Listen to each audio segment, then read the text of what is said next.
Welcome everybody. We're going to get started. We're a little late, but we now have a quorum to get started. I want to recognize some guests that we have from the village of Buchanan, New York. They are here to kind of observe our NDCAP as they will begin their own very soon at Indian Point. We're going to introduce everybody that's here today. I'm going to start all the way down to the right and work our way around the table. David Pearson with NorthStar. Corey Daniels with NorthStar. June Tierney, Department of Public Service. I'm Josh Unruh. I'm a governor appointee. Bob Leach, governor appointee. Sarah Coffey, appointed by the Speaker of the House. Derek Jordan, citizen appointee. Emily Davis, citizen appointee. Doris Villia, member of House Energy and Technology. Great. Let's look at And we have two people on the phone, don't forget. Yes, please. Can I get the two people on the phone? This is Lisa Weinman, citizen appointee from Senate Pro Tem Mass. And we have one more on the phone? Yeah, Bobby's still there? Hi. Is it working? Yeah, we can hear you now. Okay, sorry about that. I had moved on the wrong direction. Bob Gustafson from New Hampshire. I'm appointee of the governor's office in support of the 6 communities that are in the EPZ for formerly New Vermont Yankee. Very good. That's all of us. We need to review and approve the October 2019 meeting minutes, please. I move we approve the minutes. I second that. Moved and seconded to approve the meeting minutes. All those in favor, please signify by saying aye. Aye. Aye. Aye. Aye. One abstention. 2 abstentions. 2 abstentions, sorry. Emily and Sarah. All right, NorthStar update on recent VY site decommissioning activities.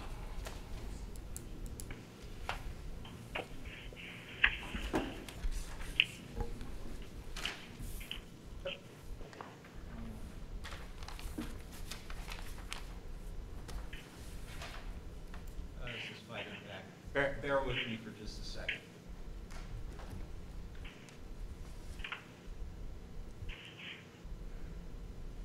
Okay.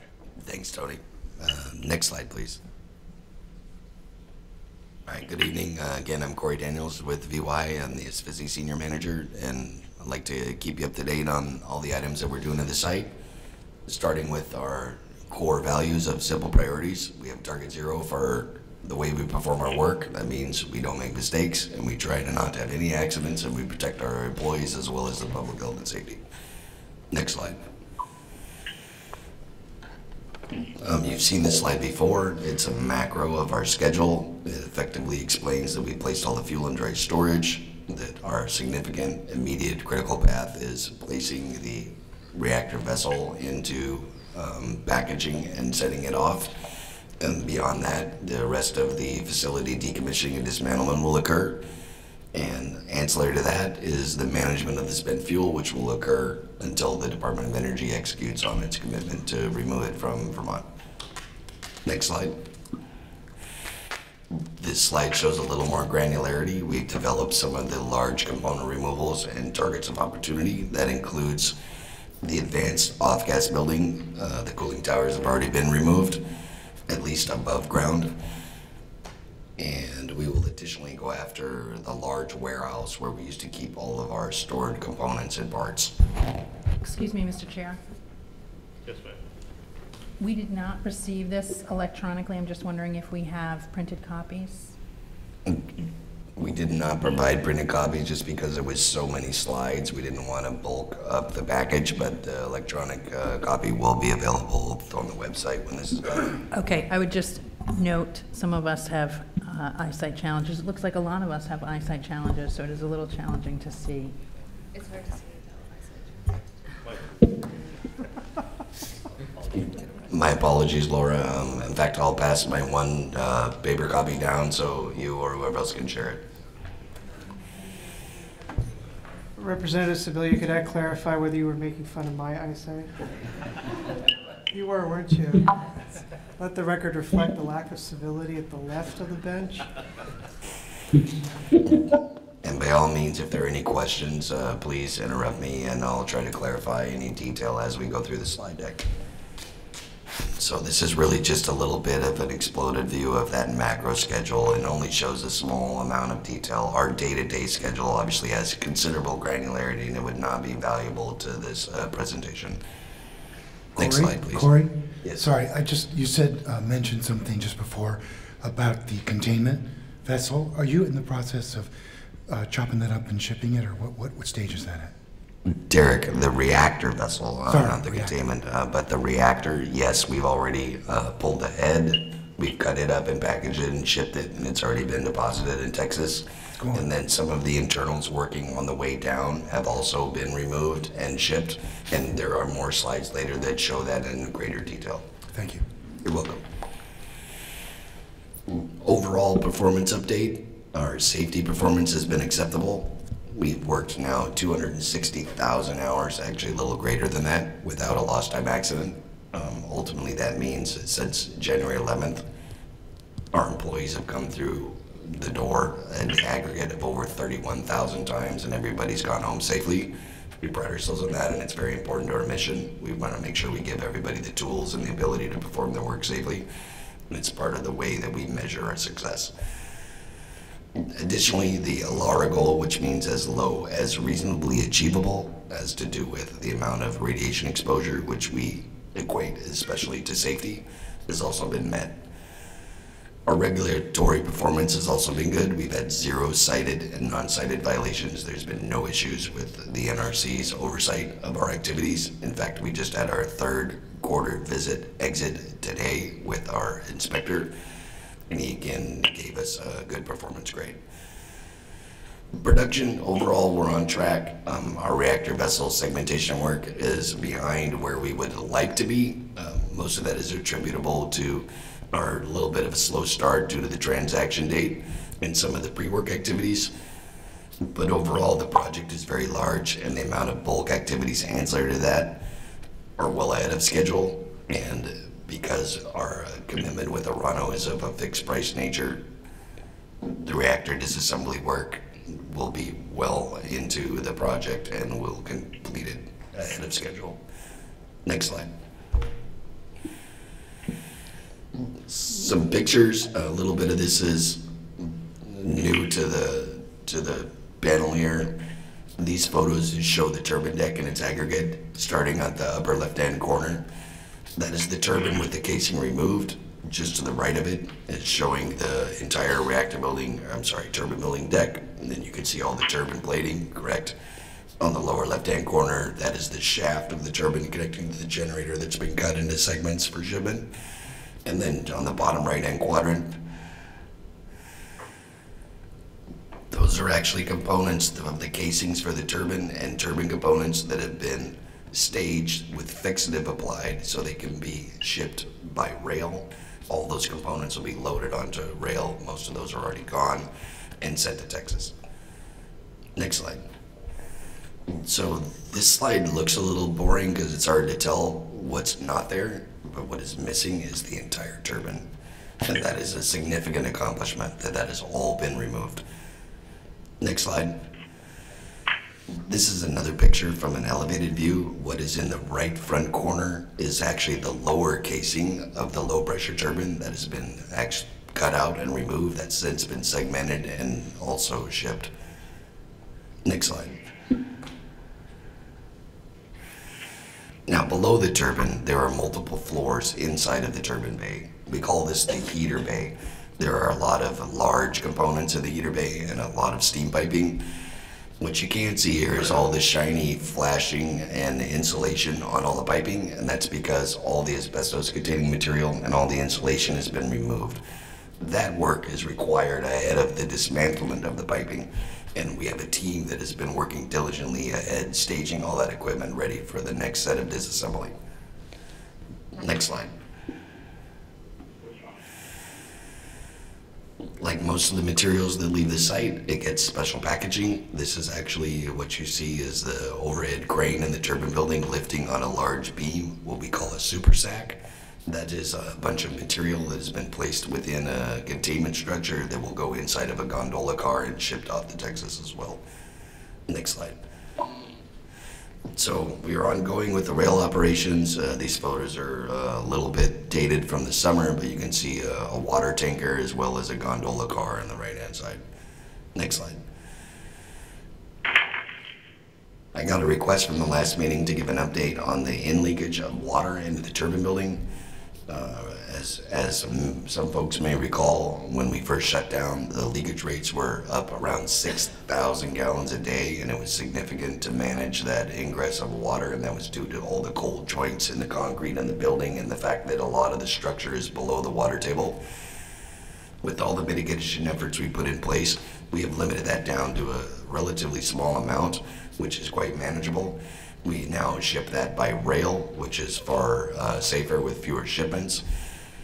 And we're currently moving approximately 1 tanker car every 2 months. That water is actually quite benign. The tritium levels that exist in the water from it leaking through and leaching into the concrete are now well below the EPA drinking water standards. So while we do not discharge that water to the Connecticut River, we still ship it to Idaho. It technically would be safe to make coffee with, and it is well below the EPA drinking standards. We are still pursuing a couple of mitigation efforts, including setting up some intercept wells so we can divert the water before it actually gets to the turbine building foundation, and then we can deal with the water, and we're working with the state agencies on the permitting for that process. So, Corey, this is, of course, my topic of interest, and I can't actually see the number, and I didn't hear you say what the reduction has been. From about 6,000 gallons a day down to 300 gallons a day. Thank you. You're welcome. Derek? Oh, yeah, when you divert the water, where does it go? So ultimately that water can still be used on the site for a multitude of purposes, including dust control or watering the lawn. When we divert the water, because it won't have touched the concrete of the turbine building, it's basically just groundwater, or what we would call footing drains around the building. So we can manage that water differently, and there is permitting available to us to discharge up to 57,000 gallons a day, I believe, for that water. So has that water been tested? The water that we will be pulling out of the diversion wells absolutely has been tested, and it is basically just groundwater. No, you didn't find any radioactivity? No, sir. Okay. Thank you for the question. Next slide, please. You have seen this slide in previous presentations. Ultimately, the arrows on the bottom help explain the hierarchy of events that occur for dismantling the reactor itself. And it effectively, as you recall, you work from the top down. You remove the lid, you pull out the pieces that are on the top, and you slowly segment them and work your way down. As the slide information explains, the containment head is gone, the reactor head is gone, the steam dryer has been removed. We have since flooded up the reactor cavity, the steam dryer pit, and the spent fuel pool, and we are now using that as a working volume to do the remainder of the work underwater to allow the shielding effect of the water to perform the cutting operations. Next slide, please. So this slide's a little busy. It's a 3D model on the left-hand side, a little reminder of the progress I just described. Starting in the upper left-hand quadrant, that's a photo of the reactor head being removed that has since been cut up and shipped. On the top right-hand side, the steam dryer is also gone. And then beneath that, on the lower left-hand side, you can see the seam separator that has been removed. That has been segmented as well and ready for disposal. Next slide. And Tony, if you can figure out how to right-click on that and execute the hyperlink, there's a short video, if we have internet access, that will show a little bit of the activity that has occurred on the refill floor.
Thanks, Tony. So as you can see, quite a bit of activity at the site. And I would remind folks that's the second video showing additional activity since the last meeting, and all that has occurred within the last 10 months. Additionally, on the refuel floor, and it's a little bit difficult to understand what we're looking at here, but this entire bridge system is on a rail and platform, and it moves back and forth across the dryer separator bed, reactor cavity, and spent fuel pool, and allows for additional activities and work to be performed underwater with people operating it from above. All that equipment is brand new. It never existed at the site before. Corey, to clarify, the work that's being done underwater, is that robotically done? Not robotically done, although I would not rule out the use of robotics as part of the operations going forward, but it is effectively done with equipment that is designed to be manually operated from above underwater. Thanks, that helps. Next slide, please, Tony. So, speaking of that type of equipment, great, dry man, thank you for leading into that. Some of the specialty equipment, the water jet cutting system that operates at approximately 34,000 PSI underwater with a mixture of water and garnet to do the cutting operations, will slice through 5 inches of steel quite readily, almost like a knife through butter. That's some of the equipment that controls the pressure for that. Next slide. To give you an idea of the scale of the size of the spent fuel pool, before we flooded it back up with the water, we basically removed a fixative off of all the sides of it, and this just shows people working out of a large man basket to do that manual operation. Next slide. So next to the spent fuel pool on the other side of the reactor is the dryer separator bit. It's the same height, basically, so the same depth and dimensions of the spent fuel pool. Some of the equipment we've placed in there to finish up the dry work and prep for the wet work is shown in these photographs.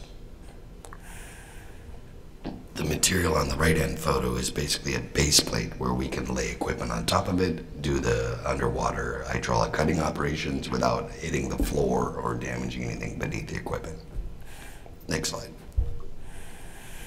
So this shows us installing a weir gate inside of the dryer separator bit, which allows us to have multiple working spaces to perform different operations. And then on the right-hand side, that shows us flooding the spent fuel pool, the reactor cavity, and the dryer separator bit back with water, which has not been full of water for most of 5 years. Next slide. So this shows a nice photo of the kind of round shape on the far end on the left is the reactor cavity. Straight beneath that working bridge is that weir that was placed in to make the separation in the dryer separator pit. That is the working bridge that I showed you, the big yellow bridge where the people operated the equipment off of. And that large piece of equipment in the foreground is actually a demineralizer that will be placed in to perform mechanical and resin demineralization of the water to keep it clean while we perform the underwater operations for clarity and water quality. Next slide. So if you thought you couldn't see the other slides, Laura, this one's a little busy. But what I will tell you is this is a relatively simplistic slide, and I'll explain it. And you see the blue line in the middle of the slide that goes from left to right. Above, it kind of explains the radiological license termination process. And for simple terms, what it really is it's an iterative process where you have initial site data from historical characterization, then you perform some additional sampling and characterization. You determine what you actually have for either contamination or issues on the site. Then we work with the associated agencies. For the radiological component, obviously it's with the NRC to meet the requirements, and then also to meet the state requirements. And then what we do is we develop a plan. We make sure that that's validated and it will work and satisfy the requirements. And then we perform remediation. And then we sample again, and then it's an iterative process to make sure that we meet the requirements. and at the end we validate it, and then we can perform the termination. Similarly, on the bottom, you could see possibly Vermont A&R and the US EPA. It's a similar process for the non-radiological components. We know what the site's been like for the last 45 years. We have significant data from historical information, and we're performing a lot of characterization on the site in concert with A&R and the DOH.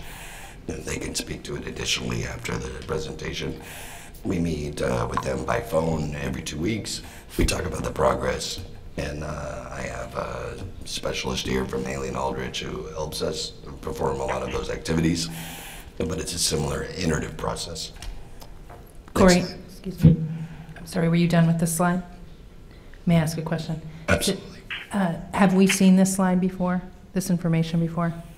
I believe you have seen this slide before. Just what you haven't seen is you can see the blue and the green partially filled in. That's to demonstrate the progress that we've made to date so far. So the initial characterization activities are done. The plan for performing those basically been agreed to, and we're developing the iterative process for starting the remediation. Thank you. Next slide. So this is kind of cool. It looks like a moon lander. What it really is a tracked vehicle, an ATV, with 4 huge scintillation detectors on it. Those are designed to do radiation measurements. I had a conversation with a colleague today who's done this previous years back, and it was all done manually with a crane hanging a single detector straight down and gridding off an area with string in 10-finger increments. This piece of equipment is driven all over the site. Every single piece, square footage of the site that we could get it to that doesn't have a structure on it. Additionally, you can go ahead and go to the next slide, Tony. It has a special GPS system to measure exactly where it is. We also set up a secondary GPS system to use as a datum point to reference it, kind of like how a transit works. And what we're able to do there is drive this all over the site, just a foot off the ground, take radiation measurements in 2 directions, so you have a full grid of the entire property, and you can determine if there are any anomalies or radiation signatures that you were not aware of. Next slide, please. I described this in that level of detail to understand that we've taken over 1,300,000 discrete measurements of the property for this. So it really helps us determine if there are any radiological issues on the site that we were unaware of from our historical documentation. Have you discovered any? So, great question again, and it's almost like we planned this, Derek. I love your lead-in. So funny you say that. There were actually 2 locations on the site where we got a very small hit that we weren't sure what it was. We went back and looked carefully. One of them, we were in relative close proximity to a large toolbox that had some radiological material inside of it, properly designated, marked, nomenclated. It was staged for use, but we got the machine close enough to it that it picked up a little signature from that. The other location was close to the turbine loading bay, where there's a little shine coming out of the building from all the activities for loading the material that's being shipped to Texas. But beyond that, we got no surprises, Derek. Another question, Corey. How deep into the soil does that measure? So the scintillation detectors are extremely sensitive, but as far as the depth into the soil, that's a little bit of a subjective question because it would depend on how high the signature would be, but you can trust that it's pretty sensitive. I'm sorry, Emily, that's not a very discreet answer. I can probably get you a better one, but it's not as simple as how deep does it go. Like in a range of a couple inches to 3 feet, 4 feet? Oh, it would pick up something quite a distance down if it had any significance to it at all. Okay, thank you. You're welcome. Next slide, please. So, kind of a little bit of a roll-up for the non-radiological characterization. We completed a site model for the concept of how we're going to deal with it. We had originally determined there were initially 17 areas of concern that we thought we might have to deal with from a characterization remediation standpoint. We've done significant site field investigations We've gotten comments back from DEC on our plan. We continue to work with them, and we've taken and incorporated all their comments and made adjustments to it. And we've also done a number of rounds of quarterly groundwater sampling. Next slide. And so now we're updating our investigation report to include all the information and the reviews from the state and their contracted assistants. And the next thing will be to design the remediation to clear a couple of the areas. And obviously we continue to work with the state on a bi-weekly basis. Next slide.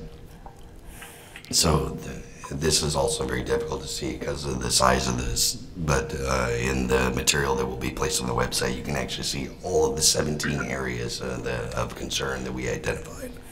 Next slide. So this additionally shows all the different wells and the places where we do soil sampling. So there's quite a smattering of locations where we're taking a careful look. Next slide. There were 3 locations where we have identified we have some impact to groundwater. These were effectively all locations where there was either a system or lines underground that carried fuel. The one between the cooling towers in the upper right side where that blue circle is. It was actually a legacy spill issue, I believe, that we had.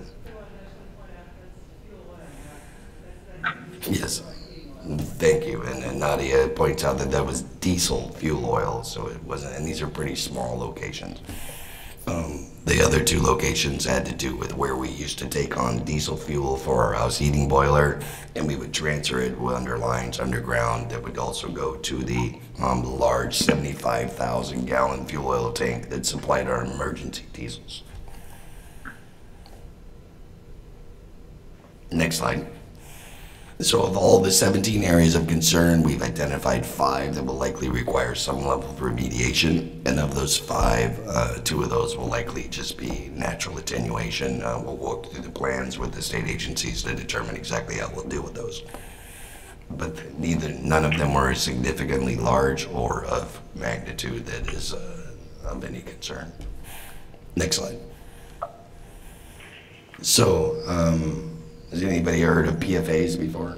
Right, so that's kind of a new term that's becoming popular, and obviously a number of states are on a roll to determine what levels they're going to require testing and remediation for. We've been careful to look for those on the site. Fortunately, we haven't found any on the site above the levels that will require attention at this point. Corey? Yes. How much of the site would you say you've examined for PFAs? What percentage, roughly? Pretty much everywhere where the possibility for them to exist could have existed. I don't know if there's a percentage quotient that would make sense for that out of 143 acres. Collaborating or associated with where we suspect releases. Like if there's a historic fire in that area or. So I think it's hard. So I'll help answer because I could hear Nadia's. Really, what we're focusing on is the groundwater, especially anywhere down gradient of where we would have expected an issue to have ever occurred. I mean, these PFOAs, they don't magically show up, they have to be introduced. The amount of sampling locations for groundwater wells are significant, so now that we're testing for all those, we have a very good command of what could be on the site. So it's pretty low. In the north end of the site where there are fields, there aren't wells and there's no reason to suspect anything like that would have occurred. I'm sorry, Laura, that's not a concise answer, but ultimately anywhere where we think it could have occurred or was downstream of it, we've looked. Great, thanks. Next slide, please. So just a couple of graphics showing some of the activities associated with the groundwater and soil investigations. Next slide. So some of the milestones associated with the non-radiological investigation. A reminder that NorthStar assumed ownership of the site on January 11th.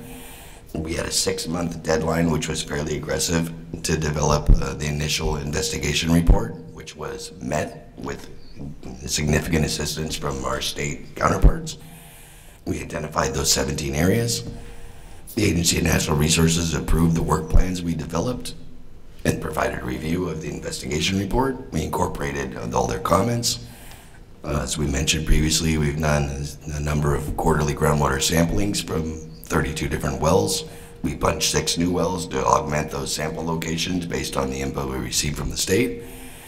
As far as the supplemental site investigation goes, we've addressed a number of data gaps associated with the report and the feedback from the state. We included some suggestions and locations from Agency of Natural Resources. And the next step will be for us to finish revising the investigation report, which should happen in the beginning of 2020. And as we talked about before, there are a couple locations where we're expecting to perform some remediation. And when I say that, that basically means digging up some of the dirt and sending it to Texas. And then, as we talked about, those 3 small locations where we had a small amount of diesel fuel oil, we'll also remediate those. Next slide. So what's next? And continue to validate our data, finish revising the investigation report, ongoing groundwater sampling, and we'll repair any wells that require attention and abandon those that are damaged or no longer necessary. And then we'll start the excavation to commence the remediation process for those areas that require it. Next slide. So one of the other items associated with the MOU, and I won't read you that top paragraph, but basically there is a requirement for us to continue to conduct effective stakeholder engagement. We've done so. We've done a survey. We solicited over 60 individuals through a consultant and talked to them about what they thought effective stakeholder engagement looks like and what we could do differently or better to perform that. We digested that information. Overall results that we've done a pretty good job of explaining what's going on at the site here at the NDCAP panels. We explored an NDCAP subcommittee meeting if we need to set up any other or special activities to do so. Most of the feedback I've got from the panel through that process is that we're doing that effectively also. What we did hear is that transparency is important. We understand we inherited a degree of a deficit with trust from the previous owners of the site, so we hear that, we understand it, and we're working to improve on the performance for talking to people about everything that they're interested in with the plan and the decommissioning. Additionally, we're trying to perform timely updates. We're working to improve our decommissioning website and get more timely information into it. And as well, we got a little bit of feedback that there is a human element to this entire process and the impacts to the surrounding stakeholders and ourselves as well as the workers there at the site. And telling some of that part of the story might be valuable in sharing the information. So we're going to work on that going forward. A question about that.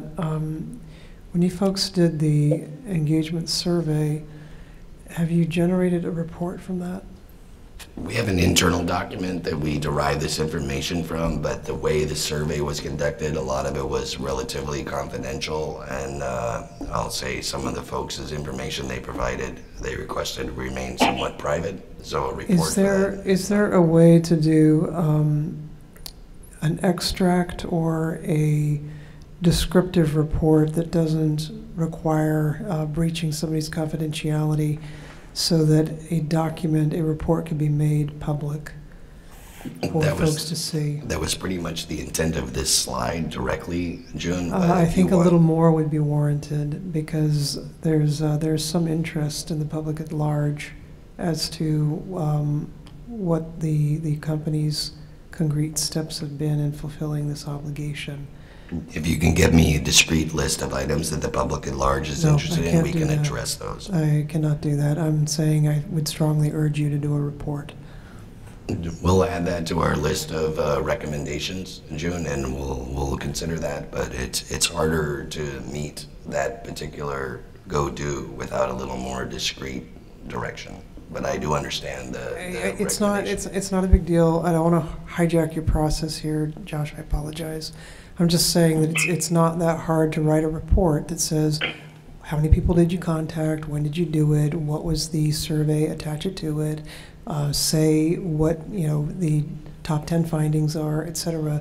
It's an artifact that would be valuable to the record, particularly for our website, so that we could put it there to show that the T's are getting crossed and the I's are getting dotted. You just gave me all the information I needed, and we will definitely put something In that case, we communicated and had a success, so thank you. Thanks, Jude. And some more of these slides might help embellish this information a little, but we will definitely put something together. Next slide, please, Tony. So we have reached out to our cultural representatives locally from the Abenaki tribes.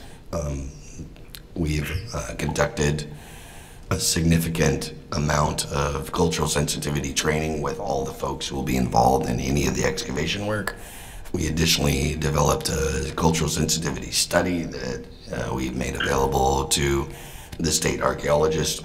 And we would like to thank Rich Olsha and Chief Longtoe from the tribes and Jess Robinson from the state, as well as our associates from Christopher Goodwin, Jeff Mayman, and Colby Child for performing the training and developing the material. Next slide. We've also met with help from Sarah Coffey and Josh Unruh and Michelle Pong and Bob Spencer, with both the Vernon Planning Commission and the Select Board. We also had some energy project development professionals. We had a pretty good discussion at the town hall on what could be at the site and what makes sense from an energy standpoint. It's part of Vernon's town plan to develop and continue to be an energy provider. So there's an ongoing dialogue with that. Unfortunately, for some of the same reasons that Vermont Yankee was determined to no longer be financially viable, there's not a significant market for energy production right now in this part of the country. But again, that information has been valuable and the dialogue is ongoing. Next slide.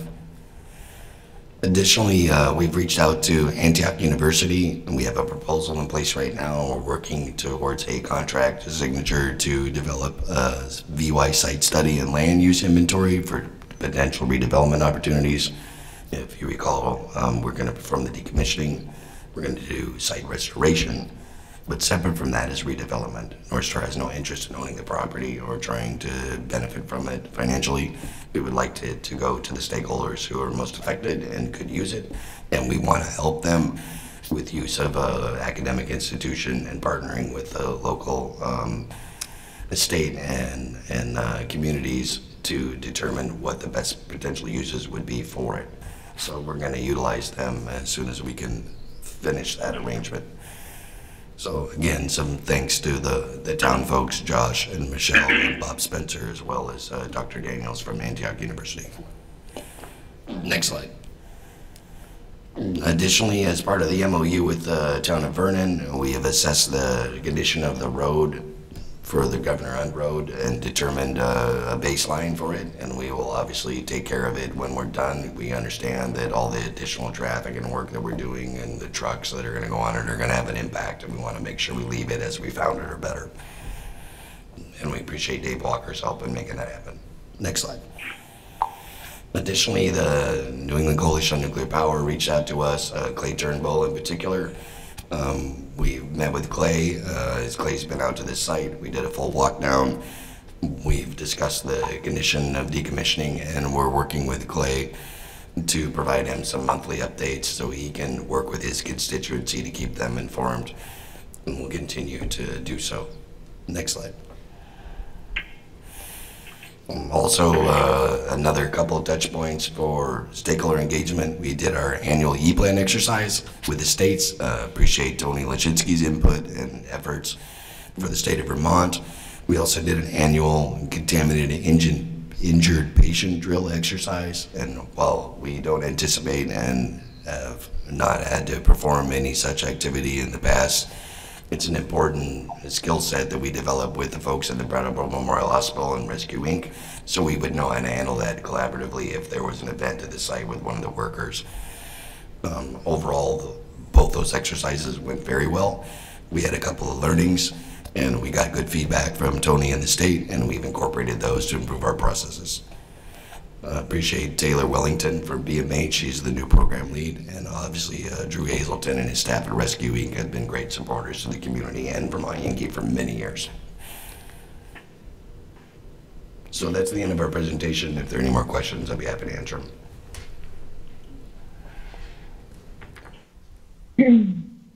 Corey, it's Lissa.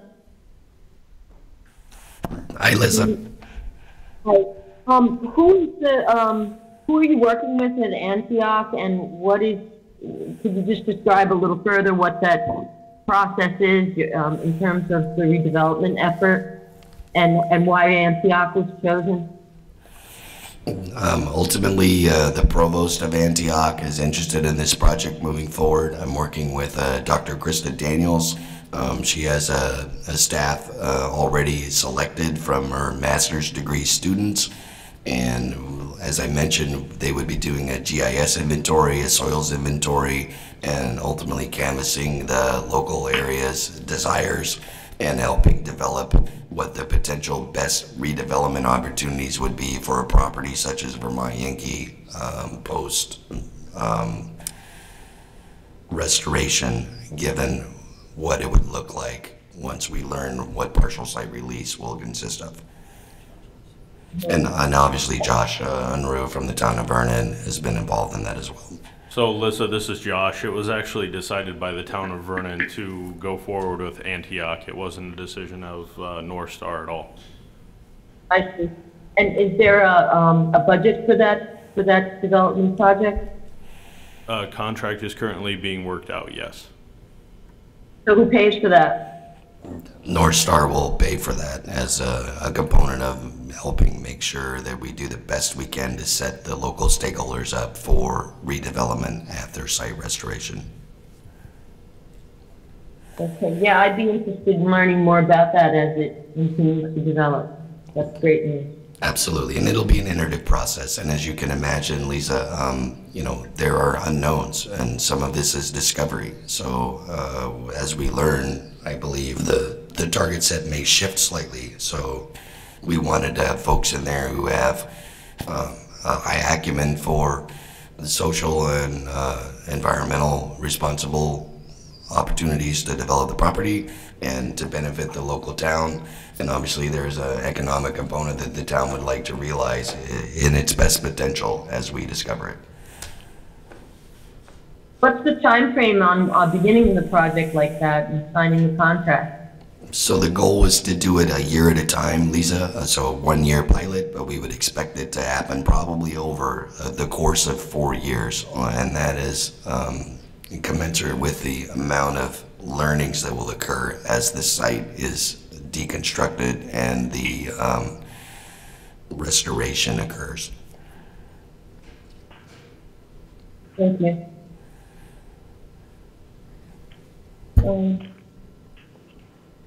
If we don't have any other questions, let's move on into the agenda to the state agencies updates. No, I have just a couple brief. Go ahead. So I'm really, I just a couple brief comments. I'm really happy about that study, which I had learned about earlier. Happy to hear. I think that'll be a great process going forward. I don't want to harp or seem ungrateful to anyone working on preparing materials for the committee. I know that there was concern about sending us really large files, and I don't even need things to be printed. I'm happy to save the trees. But if it's possible, not if it's possible, Mr. Chair, it would be really helpful if these could be uploaded, if they're not going to be printed or distributed, if they could be uploaded to the site so that we are able to get a closer view. That would be really helpful going forward. Is there any problem with doing that, folks? No, I can work with Tony and we can kick those to you as soon as they're developed and approved for dissemination. Okay. Yeah, I just want to clarify, you're requesting these be uploaded to the site before the meeting? If it's a document that, I understood this was too large, and I appreciate that, and I'm happy to not even have it printed. You know, if it's easier to just upload it so that we can access it just for the visibility. Some of these were quite difficult, and I think that there's actually, I appreciate the content that was provided in here, but but the ability to see it or not see it really limits our ability, as well as the public's ability, to ask questions or comment on it. Yeah, we can work with that. I'll work with Tony. We'll get a PDF copy to the panel members ahead of the meeting. Yeah, I would say like 2 days in advance should suffice. It's not even an advance thing, I want to be clear. It's just so that at the meeting, anyone who is here or the panel, if we're not going to have printed copies or it's too large to send in advance, that we can access it at our station or on our phone or device at the meeting, so that we can see it. Okay, yeah, we'll figure that out. And just to pass on for anyone who would like to see this presentation, obviously I have it. If you have a thumb drive, I can get it to you. And we'll get this posted to the NDCAP website ASAP. I may have to give someone a thumb drive like Allison, and if you would be so kind as to walk this over to Michelle LaPearl's office. Tony, we're good. We'll get it done. Thank you. Thanks for that feedback, Laura. We'll make sure we work that out. Just as someone who is participating for the first time on the phone, having those documents available for people that are unable to be there tonight would also be very helpful. Mr. Chair, if I may comment for a moment, this is very instructive, and I think as a general matter, it's the state agencies that have slides, but I am not opposed simply saying to my staff, let's do this, as you suggested, Tony, 2 days ahead, which means that folks need to get us materials as well, if you have materials. Do we have any other questions for Corey? Okay, we'll move forward with the state's update. Did everyone on the panel get we have a handout for this. Has everyone received one? Okay. For anyone in the public, we do have extras if you wish to see a paper copy to follow.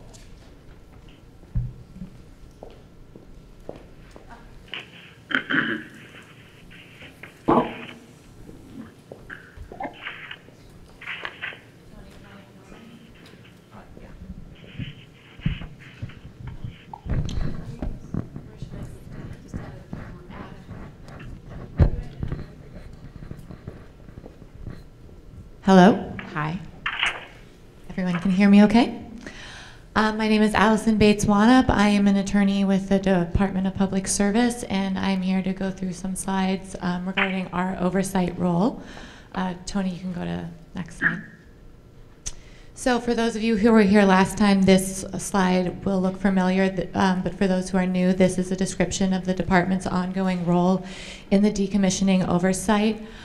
We are charged through the MOU and our statutory responsibilities to do the financial and technical review of the decommissioning and site restoration work. So what that means is that on the financial side, we review the financial performance of the project, including the cash flows, and we have hired a consultant, the 4 Points Group, to assist us in both of these two work streams. We analyze the financial health of NorthStar and its corporate affiliates. We assess the viability of the MOU assurances, which I can discuss for those who may not be familiar, and when applicable, we'll monitor the use of those assurances. The technical piece is we confirm that the work performed is reasonable and consistent with the withdrawals from the Nuclear Decommissioning Trust, or NDT. And we evaluate the project to identify risks or concerns that could challenge the successful completion. So examples are delays, additional scope, flawed assumptions, or site management issues. And the employee of our consulting group that is doing this, his name is Greg Merritt. He was one of the main people on the Yankee Road decommissioning in Massachusetts. Next slide. So for our updates since the last meeting, our technical consultant, whom I just spoke about, visited the site on the 11th and the 12th. Obviously, Tony is also on the site almost every day. We are in regular contact with NorthStar, both as well as through calls with A&R. We reviewed NorthStar's monthly reporting. Under the MOU, they are obligated to give us a monthly summary of expenditures every month. And they are also obligated to give us 30-day notice for any disbursements, which means a withdrawal from the Site Restoration Trust. And so we worked with them to synchronize that reporting structure, and then we have a teleconference with them to discuss those. So we discussed that with them on November 12th. And then the department's website has now been updated to include the financial information regarding the decommissioning project. And I will show you some examples of those, of the new website on the next slide. So I realize this isn't that viewable right now, but you can see the website at the top. It's the publicservice.vermont.gov/content/Vermont-Yankee-decommissioning. And you can see the various tabs, which includes now the NDCAP tab. Next slide. Here we have the trust balances, which are, as you can see, promptly updated at the end of the month. So those are the balances for the Nuclear Decommissioning Trust and Site Restoration Trust as of November 30th, 2019. I will show these actual values on a bigger slide in a moment. Next slide. And here we post public reports. These are the monthly summaries of expenditures that we receive from NorthStar every month. So these are obviously public and available for your viewing. And the annual reports that we get by March 31st of each year, the public components of those are also available here. Next slide. So I won't go through all of this. You just listen to NorthStar talk in a lot of detail about what is going on the site, but this is a high-level description of what is going on the site, and not all of this is strictly within the department's purview. So for example, the site characterization and the site characterization is something that the Agency of Natural Resources is overseeing, but this is just a general summary of the major work that is going on the site at this time. So these are some brief technical updates, but as Corey mentioned, there have been no violations identified by the NRC to date. The site preparations for decommissioning are complete or underway. There was the new waste handling and transportation preparation facilities were installed. Non-critical structures were removed to facilitate future work. As Corey mentioned, the warehouse was recently removed, and the reactor vessel project is proceeding. So these are the balances for the two trusts over the past month, or the past several months. As I previously mentioned, this information is available on our website. Here it is in table format. Next slide. These are the disbursements from the Nuclear Decommissioning Trust. NorthStar gives the Nuclear Regulatory Commission a 30-day advance notice via letter of disbursements, the withdrawals it would like to seek from the Nuclear Decommissioning Trust. And so this is a list of the amounts that they have requested and each of the dates of the notices that they have given to the NRC. So that is the date that the NRC, of the notice that was sent to the NRC, not the date that they would have actually been able to disperse it following that 30-day period.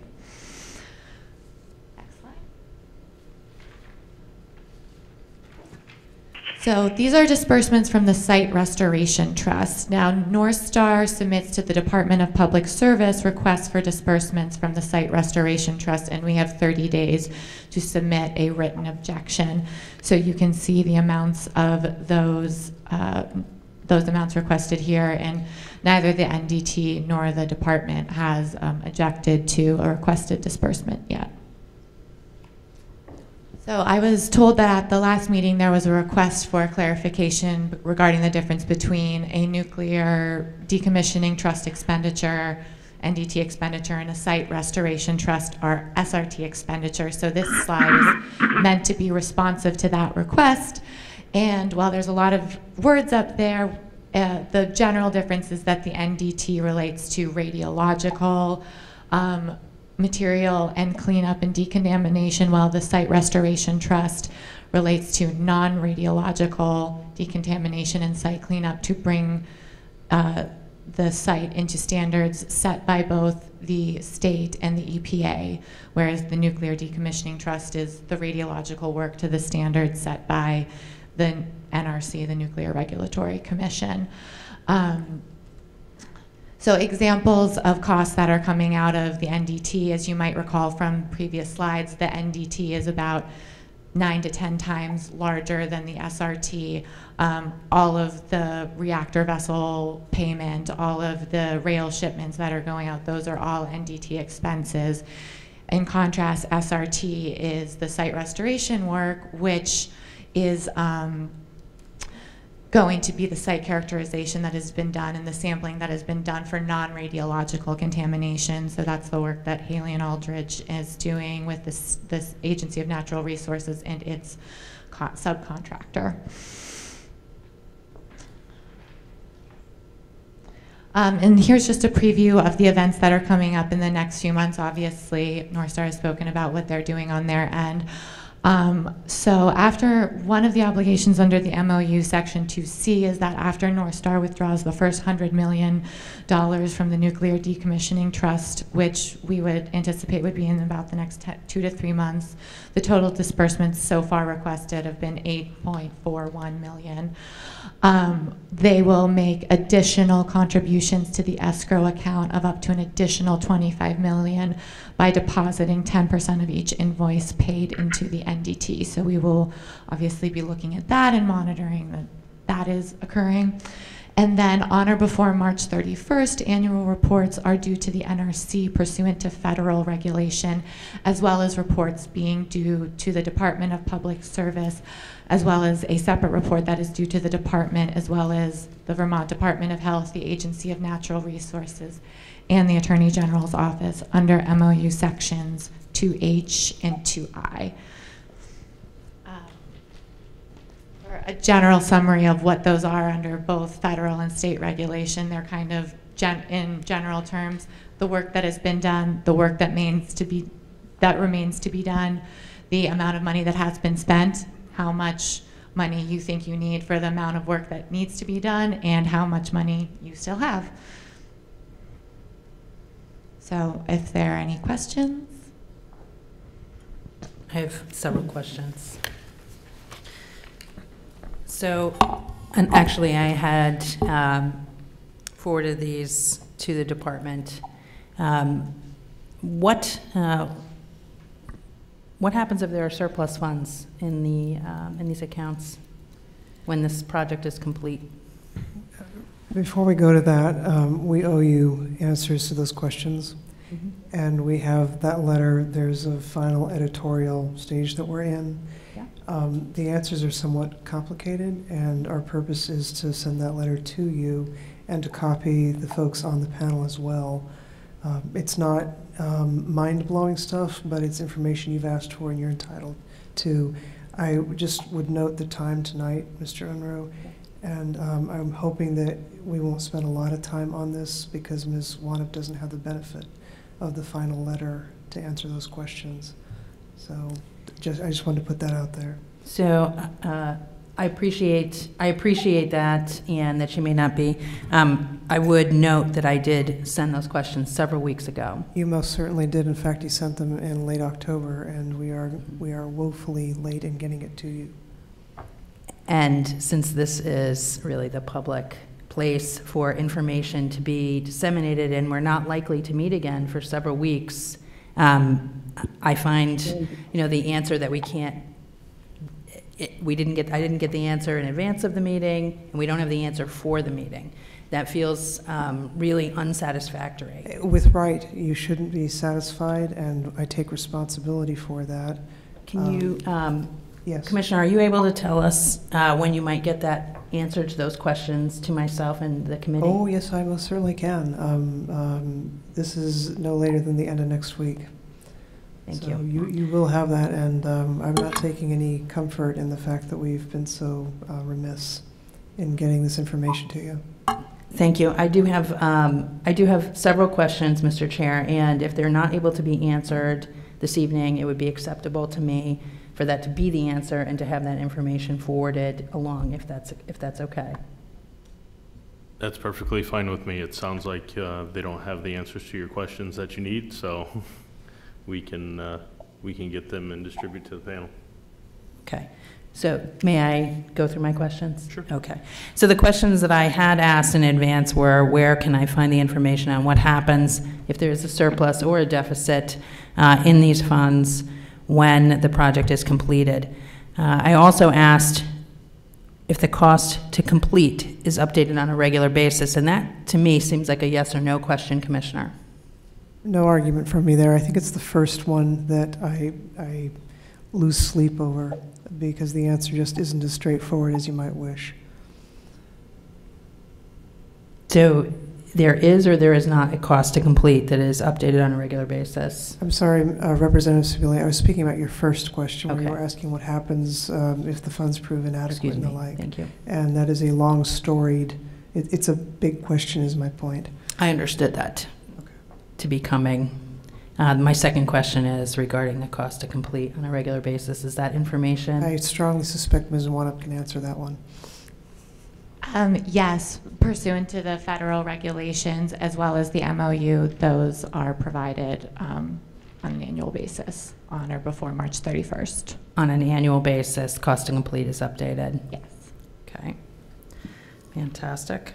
What is the projected cost to complete the decommissioning? Our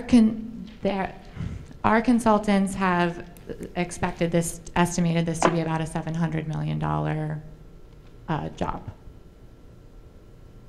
Okay, and Ms. Wanup, was there a finding to that effect in the order? Do you remember? I don't recall off the top of my head. This is the kind of thing I'm talking about, Representative Sibilia, because the answer to your question would have been determined in the PUC order, and that would be the point of reference, so we will get you an answer. Okay. Is there, do we know, is there kind of a fudge factor figured into that? Well, percentage of, that is presumed, might be needed? Well, so the way that the transaction is set up, there is the 900 line item pay item disbursement schedule, and NorthStar is entitled to draw up to the amount designated for any particular line item, and there is a 10% contingency built into each line item, and under the MOU and the transaction as approved, NorthStar is entitled to the amount up to that line item, and overruns are supposed to be borne by NorthStar. Okay. And then what is the estimated percentage of the work that is completed now? Oh, I don't have a number for that. And so when would that number be, how would that number be, is that something that you all review, collect? If you look at the monthly summaries of expenditures that are available on the website, there are kind of estimated completions for each line item, and NorthStar has reports information on percent complete. Okay, but is the department monitoring what percentage of the project is completed? We're monitoring the, their reasonability of how they're characterizing the percent complete. So if we agree with it or not, is what the consultants. So I'm going to have to process that for a second and repeat it back to you. I think you said you're monitoring the reasonability of the percent. Right, if we agree with the percent complete that they are stating. Okay, and so we're monitoring, and we are monitoring the percentage, and we are checking to see whether we agree with NorthStar's math. So is there a way in which the department could answer the question, what percentage of the decommissioning is completed? If we can't, we'll let you know. If we can, we'll tell you what it is. I think what we need to do is go back to our experts and ask them to give us that information. Okay, great. And I think it would also just have to be characterized by work stream. So for example, the license termination work, which is the work funded from the NDT, and the subcomponents of that, you would look at each distinct work stream to see how that has progressed, because much of the site restoration work can't take place until the a lot of the license termination work is done. Okay. The final is, and it sounds like this may take up more time than is necessary. I'm really interested in kind of the review, the financial review process that is going on at the department. I would like to hear just a high-level overview of that process, just so we can understand it.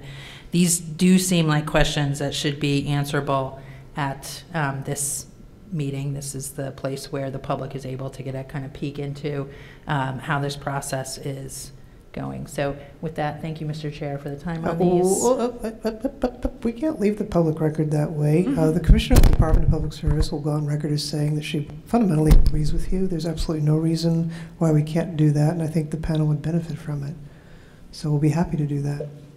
Thank you. I believe your neighbor next to you has been trying to get recognized.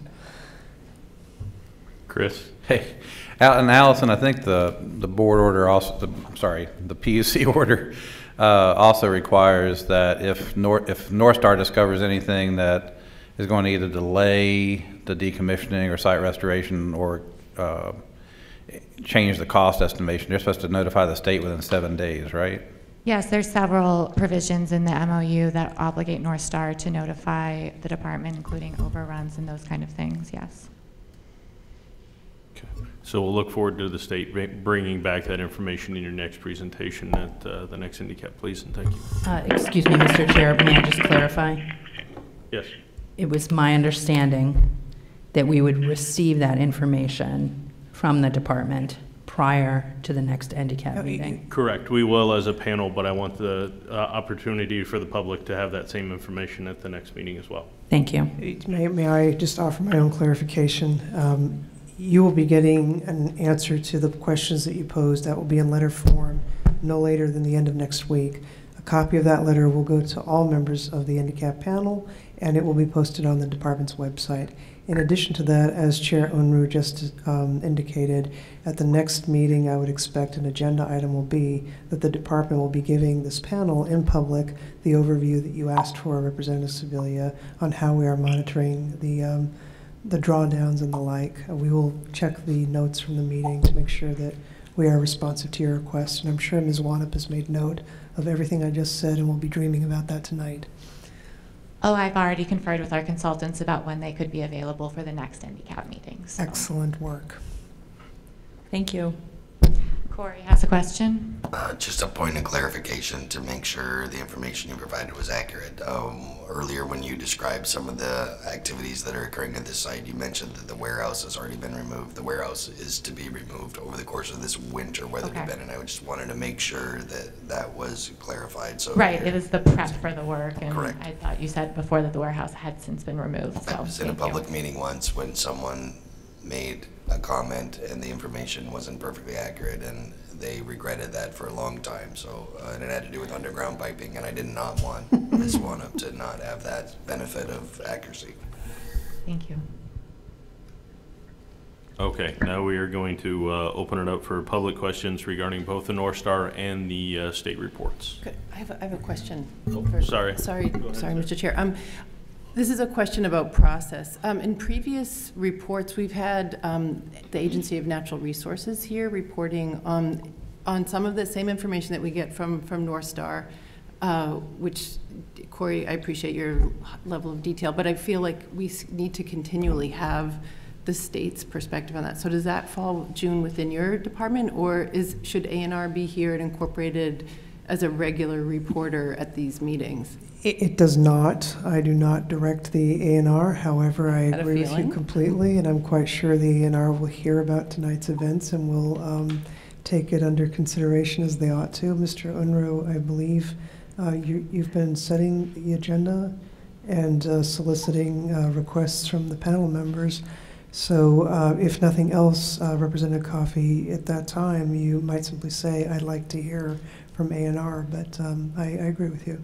I was surprised that we did not get something this time. So if we, I don't know the details and the wherefore and the why, because I don't work for them, they don't work for me, but in the spirit of making sure that the public gets what it needs, I'll certainly pass the word That's where I'm on. coming from, because I feel Yeah. like that's a really important part of this process. I've Thanks. also noticed that ACCD isn't here tonight either.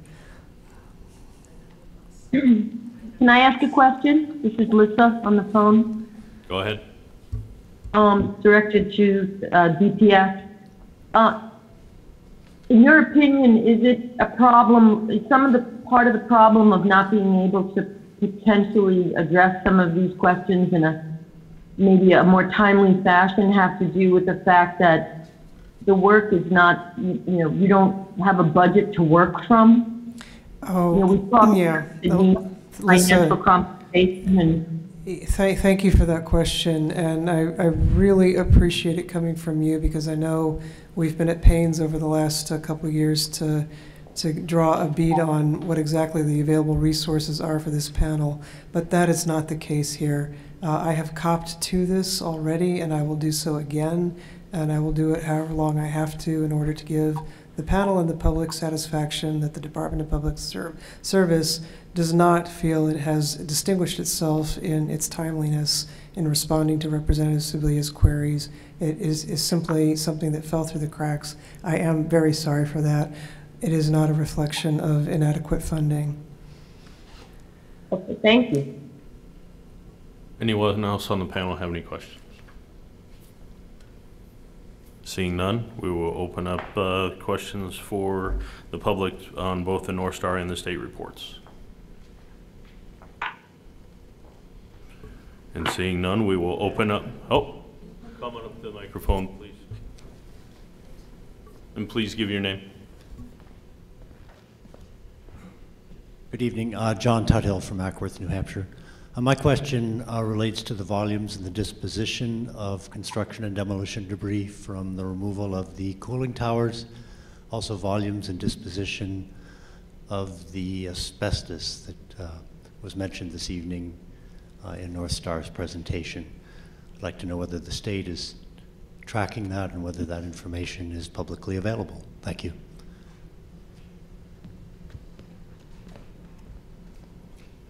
It looks like I'm the only person from the state here tonight, so I'm going to do the thing you're never supposed to do, which is venture outside your portfolio because you want an answer not to have one. The meetings here are recorded, and what I will do is take your question back and make sure that the Agency of Natural Resources hears the question, and they'll be able to get you an answer. And if you will leave us contact information, we will get you that answer. June, additionally to augment that, we do track that information, and while we did not present or prepare that in the detail we provided tonight, it is something that we can help develop. I appreciate that, Corey. I just want to be clear that the gentleman asked whether the state agencies are tracking it, and I want to make sure we get you a correct answer and on a more timely basis than Representative Sebilla is receiving her answers. Additional questions from the public?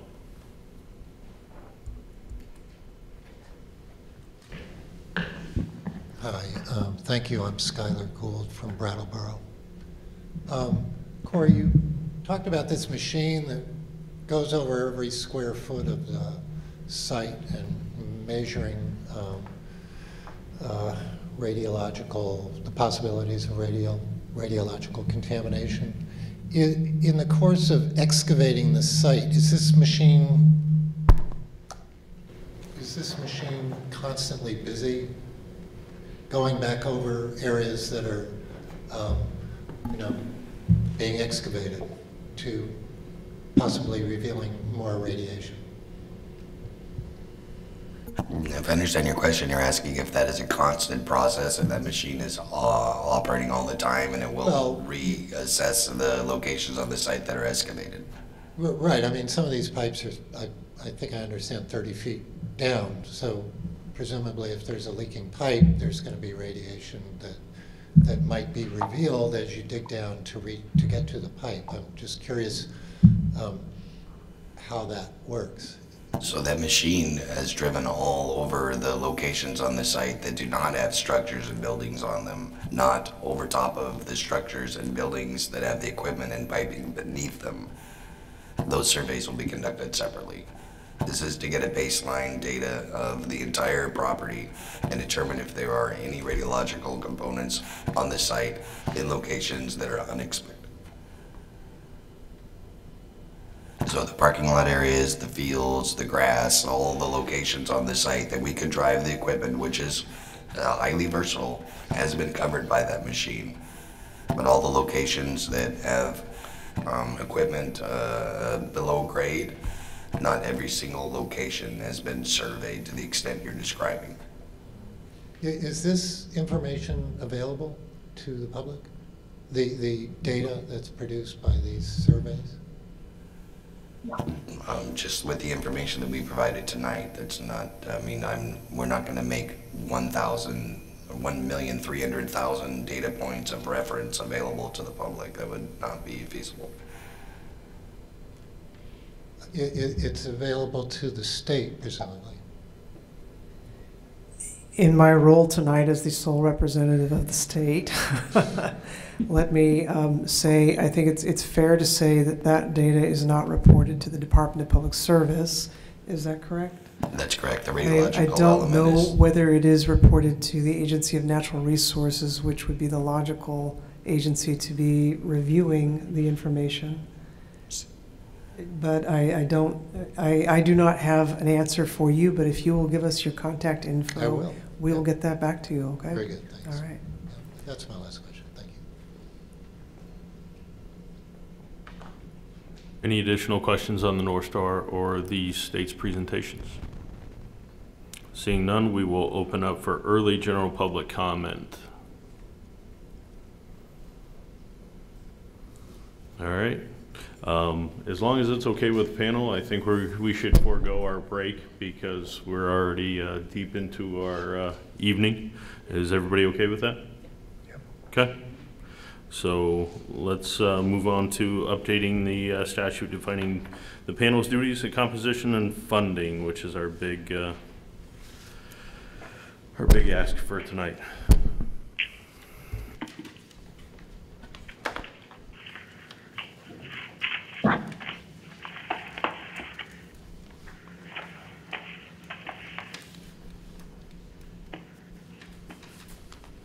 So we have a copy, you should have received a copy when you sat down that has some revisions made to it.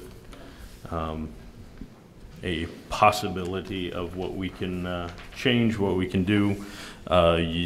This panel asked that the Issues Committee take up some of the questions that were had at the last meeting, specifically the composition of the panel, adding additional Vernon representation, the funding of the panel, and I believe that was it. Was there one other item, Tony? I think that those are.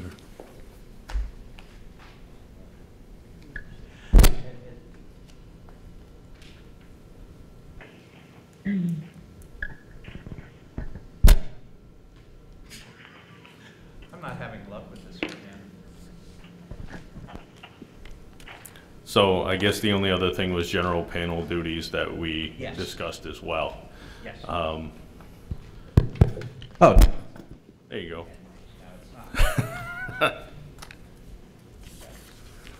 So let's start with the composition of the panel itself.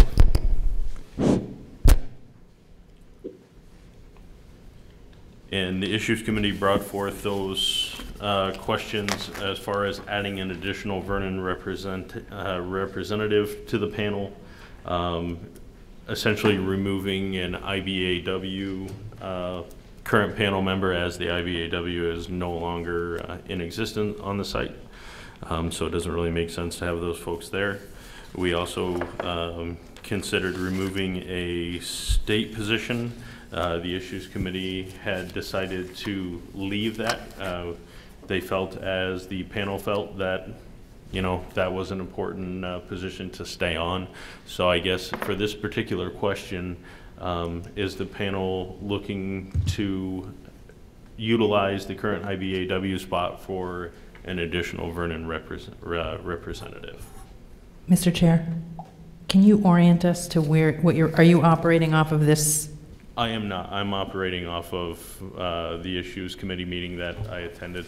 Should we review those minutes? Yep. Okay. They are in your packet. Yep.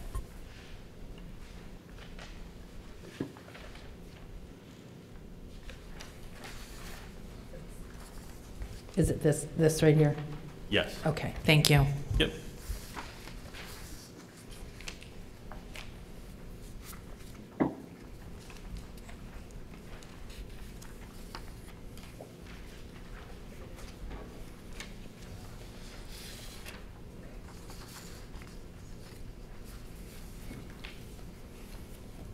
I'm sorry, can I just make sure that I'm clear? It's labeled potential Vermont handicap changes identified at July 2019 Issues Committee meeting? Correct. Thank you.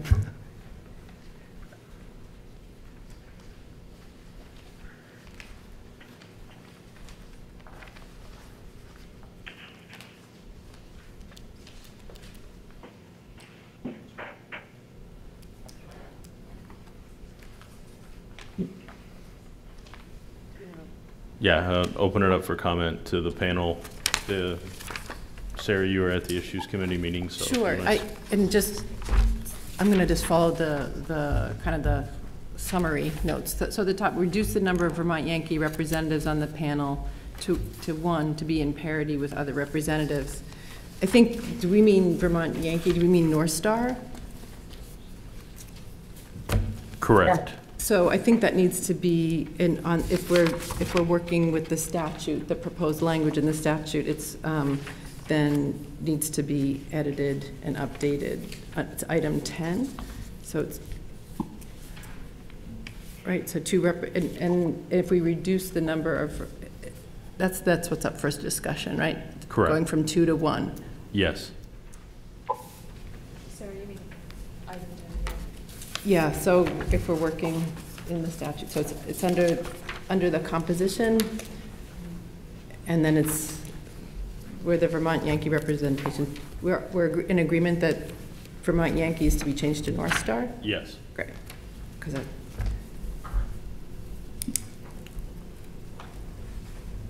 I would say I would be in favor of reducing the number to be on parity with other representatives. Do we need some discussion about that? Sure, we can open it up for discussion. Can we just clarify that parity is 1? Yes. So as a NorthStar representative, I would recommend that is actually not to occur. Also, one of the other recommendations later in here for panel duties would be for NorthStar to be one of the members that the panel provides recommendation or direction to, and to reduce the number to improve parity, and then change the panel charter to provide direction to NorthStar as the entity performing the decommissioning. Ultimately, on votes that have had an impact, there's been a number of abstentions by the individuals representing NorthStar where we thought it wouldn't be appropriate for us to have a say. I don't believe that parity, dropping us down to 1, would improve any aspect of the representation that we provide. Does anyone from the Issues Committee want to speak to this, why this is put forward, or discuss? Go ahead. Okay. It was just brought up by the panel, so it was asked that, we discuss it at the Issues Committee meeting. All of these specific bullet points were, talking points that the panel gave us to bring to the Issues Committee. If I'm recalling, and Sarah, please correct me if I'm wrong, the only change that the Issues Committee wanted to bring forth to this panel was to eliminate the IBAW position and make that a Vernon representative. That was the only composition change that the Issues Committee came forward with. And remember, I was 10 minutes late. I think you guys had covered this a little bit before I got there. So, Tony, that's your recollection? Yeah. I guess, can I just comment though, because this was brought up in July as well with, so it wasn't just, and I think Chris might have been involved with that. So do you want to comment on it, Chris? Yeah, back at the July Issues Committee, I mean, it was an idea that I had brought up to the Issues Committee. I never understood exactly why there were, from the inception of NDCAP, why there were 2 reps from the plant. It just seemed like parity with everyone, with all the other institutions represented, that 1 would be okay. I get what Corey's saying, that having two doesn't seem to have changed the dynamic, but but similarly, I'm not sure that just having 1 won't change the dynamic either.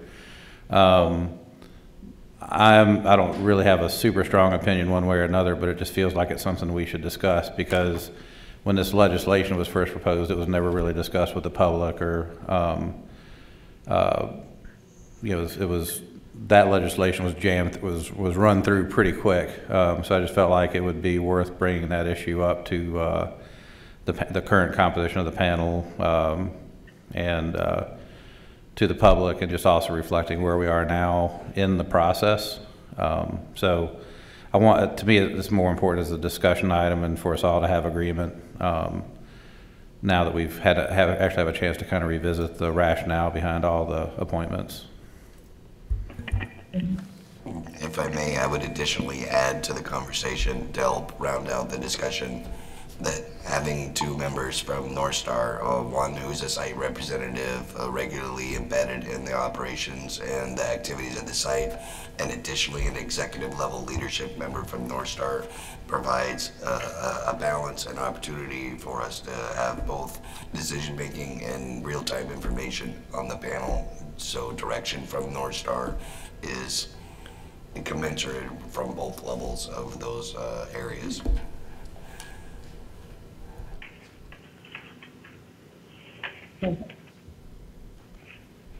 If I can just jump in for a second, just so it's clear what we have here as far as documentation goes. The page marked as being potential NDCAP changes identified at the July 2019 Issues Committee meeting. This is an extract that I made from the meeting notes from that meeting. These were all the ideas that were simply brainstormed. So there was no recommendation that came out. This was just a compilation of the ideas. What we also have here available is there's a page that looks remarkably like a minute summary. It's the notes from the November 21st meeting. That actually identifies the recommendations that the Issues Committee came up with that evening, and has what I recalled of if something was turned down, I attempted to give a reason. If someone disagrees with how I put that wrote that up, we can modify that from what everyone at the meeting recalls. And as I mentioned, we're in that discussion at the Issues Committee, as you can see in lines 15 through 20. We discussed the need for an additional Town of Vernon representative on the panel. Panel members present agreed, and it was reasonable to recommend adding 1 additional panel. The representatives from IBEW can be eliminated to make room for this. Then Alyssa expressed some concern about eliminating the IBEW. You guys can read this stuff for yourself. But the recommendation that came out of that Issues Committee panel was to add an additional Town of Vernon representative from the IBEW position. So I leave you with that. This is just from, I don't really see any reason to eliminate. I think if Corey feels that it's useful to have 2 perspectives from NorthStar on the panel, I would tend to agree with his perspective. I don't really see any reason to eliminate. I don't think it does anything to change the dynamic in any way in favor of NorthStar having 2 representatives. And I, for one, would rather have more representation from the people who are in charge of dismantling the plant than less? I would agree with that, actually, because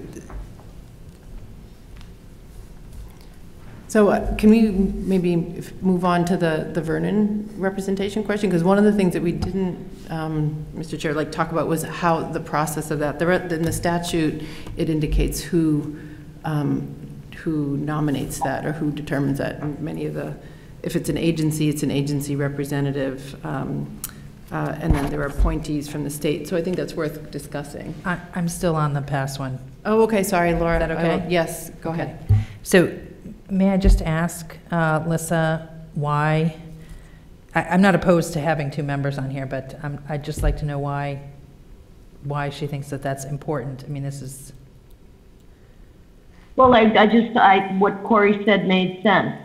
You know, you've got the boots on the ground in the middle of the process, and then you've got a perspective from the executive suite, and I think that's valuable. And okay. I don't, since we're not a panel, which maybe we'll get into a little later, you know, we're not charged with any form of political advocacy. You don't take votes on issues where we're really going to act. Where having too much representation from the company is really going to be a problem. That's not the way it's functioned in the past. So unless we're considering trying to change our modus operandi, I would say, really, what is the point of eliminating, the 2 positions? Thank you. I think it makes a difference. Mr. Unruh, could I comment? Yeah, go ahead. I've listened to the discussion here, and it occurs to me that I don't know why the statute was set up the way it was. I do think it's important for us to organize ourselves around the useful work that this panel can do. And what I've noticed after 3 years of attending these meetings is a lot of the times questions come up among the panel members about things. And tonight is not a good example of it, but when we have the full complement of panel members here, that becomes a resource in and of itself to the panel for purposes of getting real-time Q&A and furthering the panel writ large understanding of a given issue that we're talking about. So it seems to me in that sense it's better to have those positions here and to make use of them. That would be my 2 cents.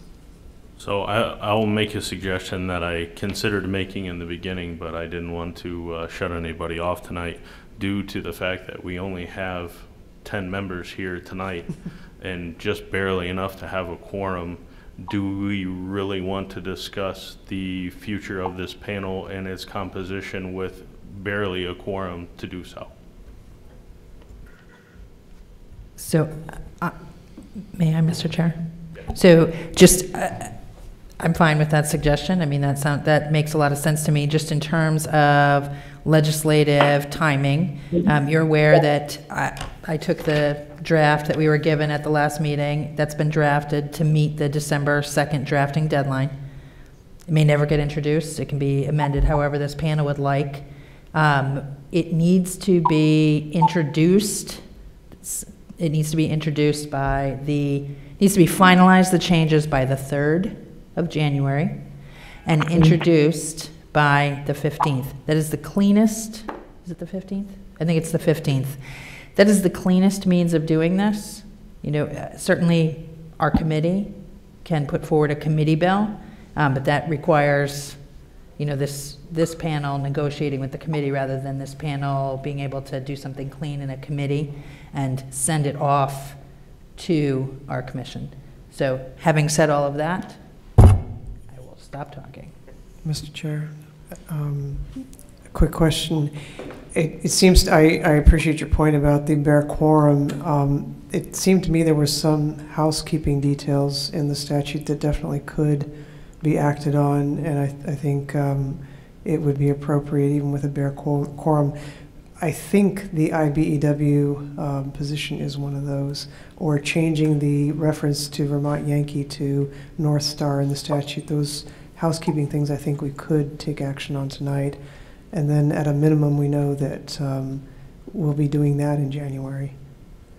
Yes, I agree. So let's have the IBEW discussion now. Figure out what we want to represent with that. Open for comments on that particular position, and as I mentioned several times thus far, the Issues Committee is suggesting to the panel to eliminate the IBEW and bring in an additional representative from the town of Vernon. Do we need a motion on?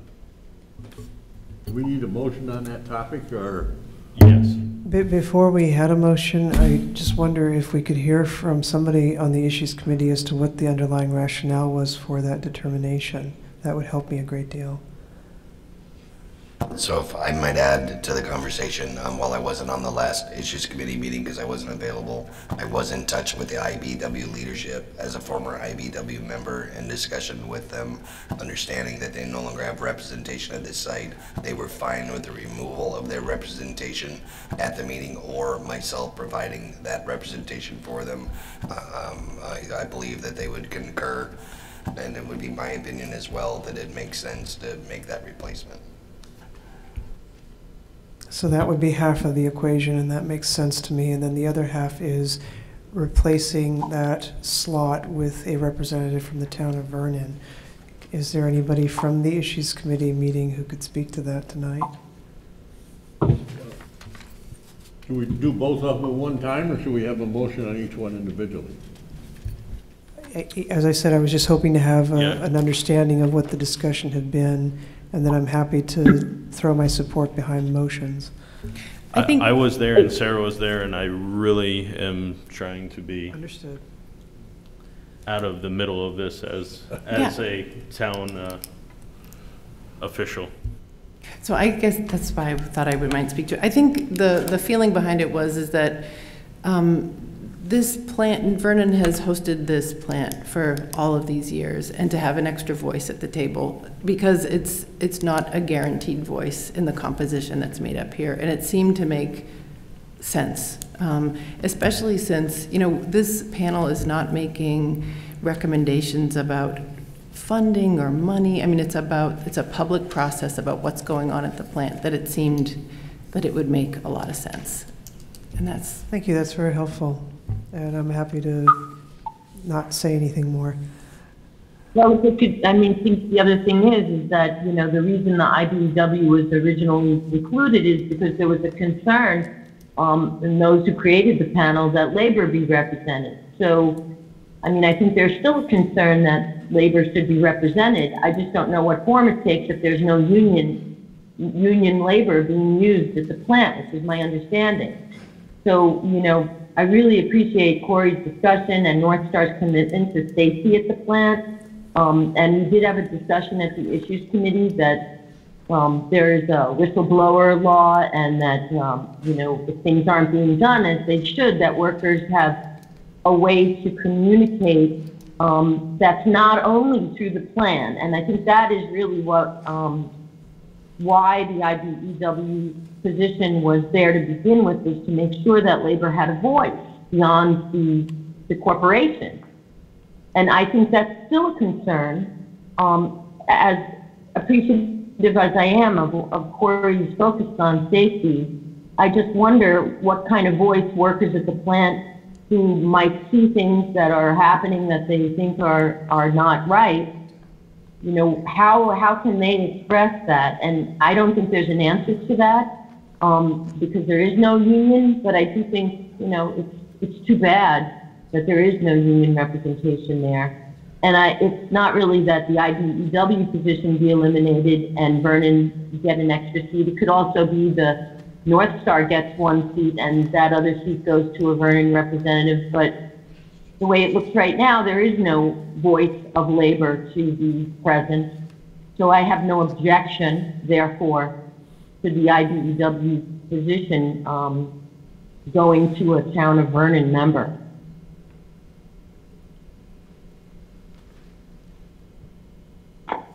Do we have any other thoughts on that before we entertain a motion? I have some thoughts on that. I am very happy to see another seat added for Vernon. I think that makes a lot of sense. I think it's reasonable. I think it's probably overdue. I am concerned about the possibility, though, of having kind of a Vernon block constructed on this board at this point, because I think that there are other, Vernon is the host of all that remains there, but there are other issues at play with regard to, and I'm kind of talking this through myself here. You know, we have the decommissioning fund. We have other communities that are going past us or behind us. And so I just, you know, that is my, I'm cognizant of that and thinking about what would happen in that case. And if we did have that occur, would that still be in the best interest of the overall decommissioning for both the town and the state? We have a number of state agencies, but they are not able to vote, and federal policy. So, may I speak to something, Mr. ex officios. No, right now, ex officio would mean that we're here because we're in office. Yeah. But we do have votes on the panel. Okay, okay. I appreciate what you're saying, though, and here are the thoughts I would offer.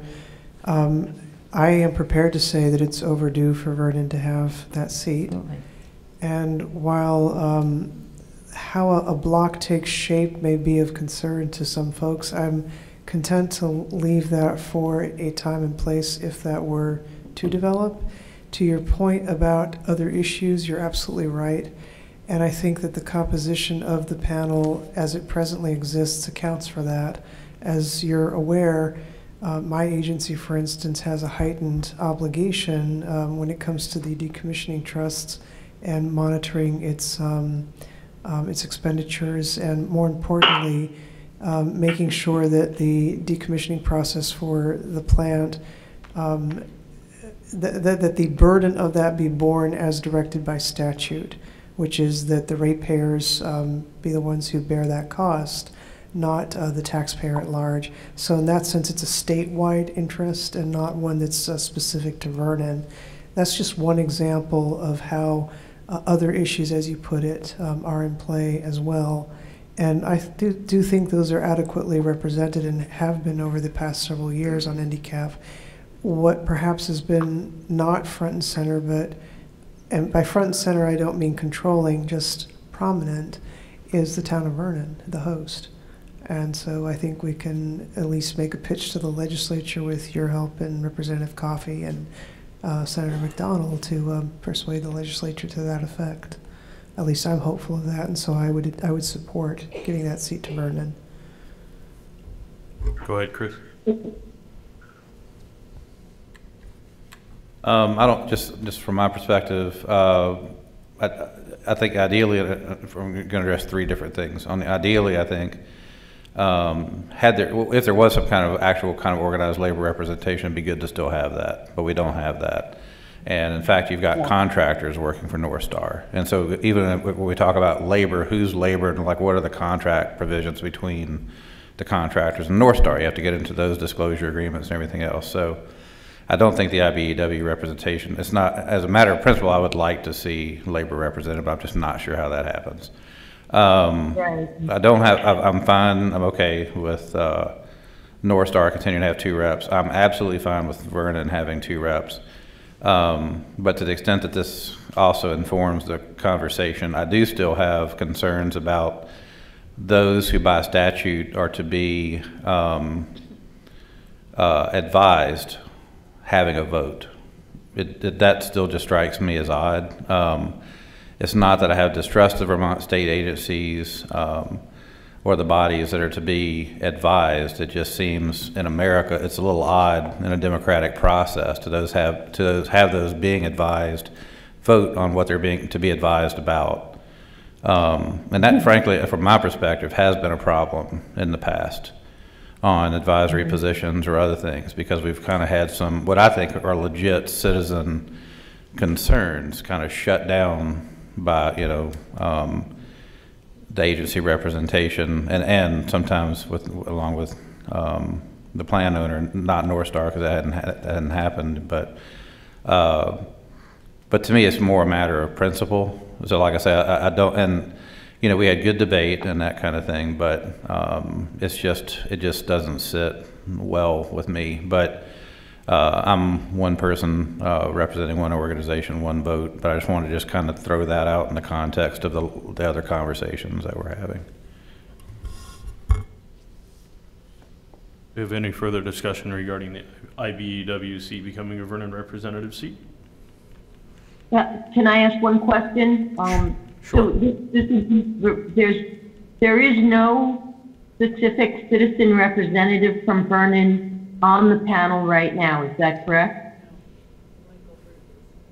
There is one Vernon representative on the panel. He is not at this meeting this evening, but it is Michael Rue. Michael. Correct. So, but in fact, there are several people on the panel that are from Vernon, right? I mean, there's two.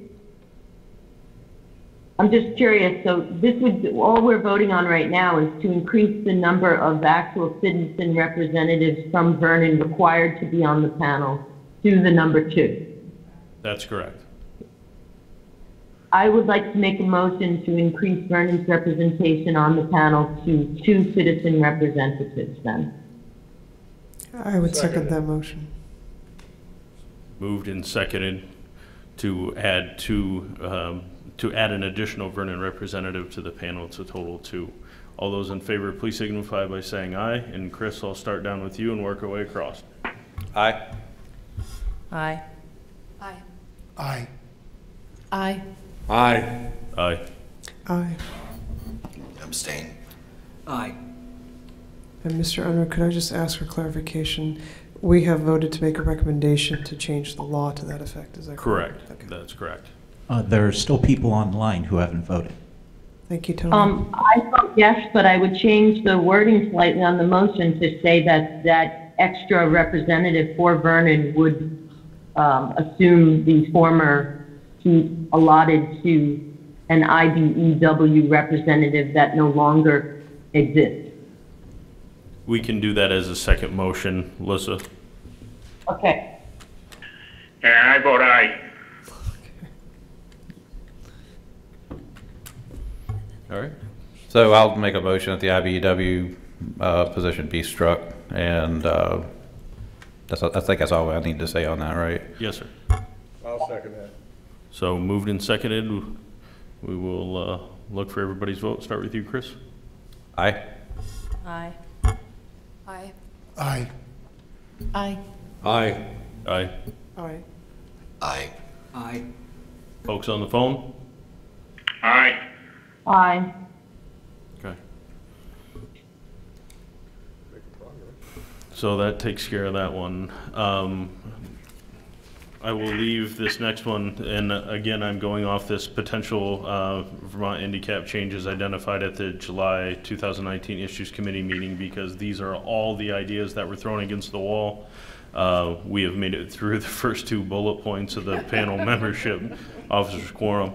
I would venture to guess that maybe the rest of these bullet points are probably in the wheelhouse of wanting to have a full board available to speak to them, or full panel available. Is that correct? Just one question. I think you're right. I just wanted to ask, unless one of them may have been resolved. Commissioner Tierney, was there discussion yet between the governor and Massachusetts and New Hampshire yet as to whether or not they're okay with being optional? Not to my knowledge yet, no. I don't believe so either. The only other one that we might be able to tackle is the very last bullet point on number 1 is having the Agency of Commerce and Community Development representation on the panel still necessary. It was pretty clear to me at the last panel meeting that this panel would like to see that continue. Is that correct in everybody's recollection of the last NDCAP meeting? So, Tony, if you can, and go ahead, whoever's on the phone. Yeah, no, I was just agreeing that was my recollection. Also, although other alternatives had been noted as is on the document, like potentially the Brattleboro Area Development Credit Corporation, the BDCC, or potentially the Chamber of Commerce. I mean, I think the BDCC is a good fit also, but I leave that to the panel for discussion. Okay. I think we're all in agreement that we would like to have the Agency of Commerce and Community Development still have representation, if I am correct. Just out of curiosity, I don't think that person, I don't think that person's been to a meeting for last year.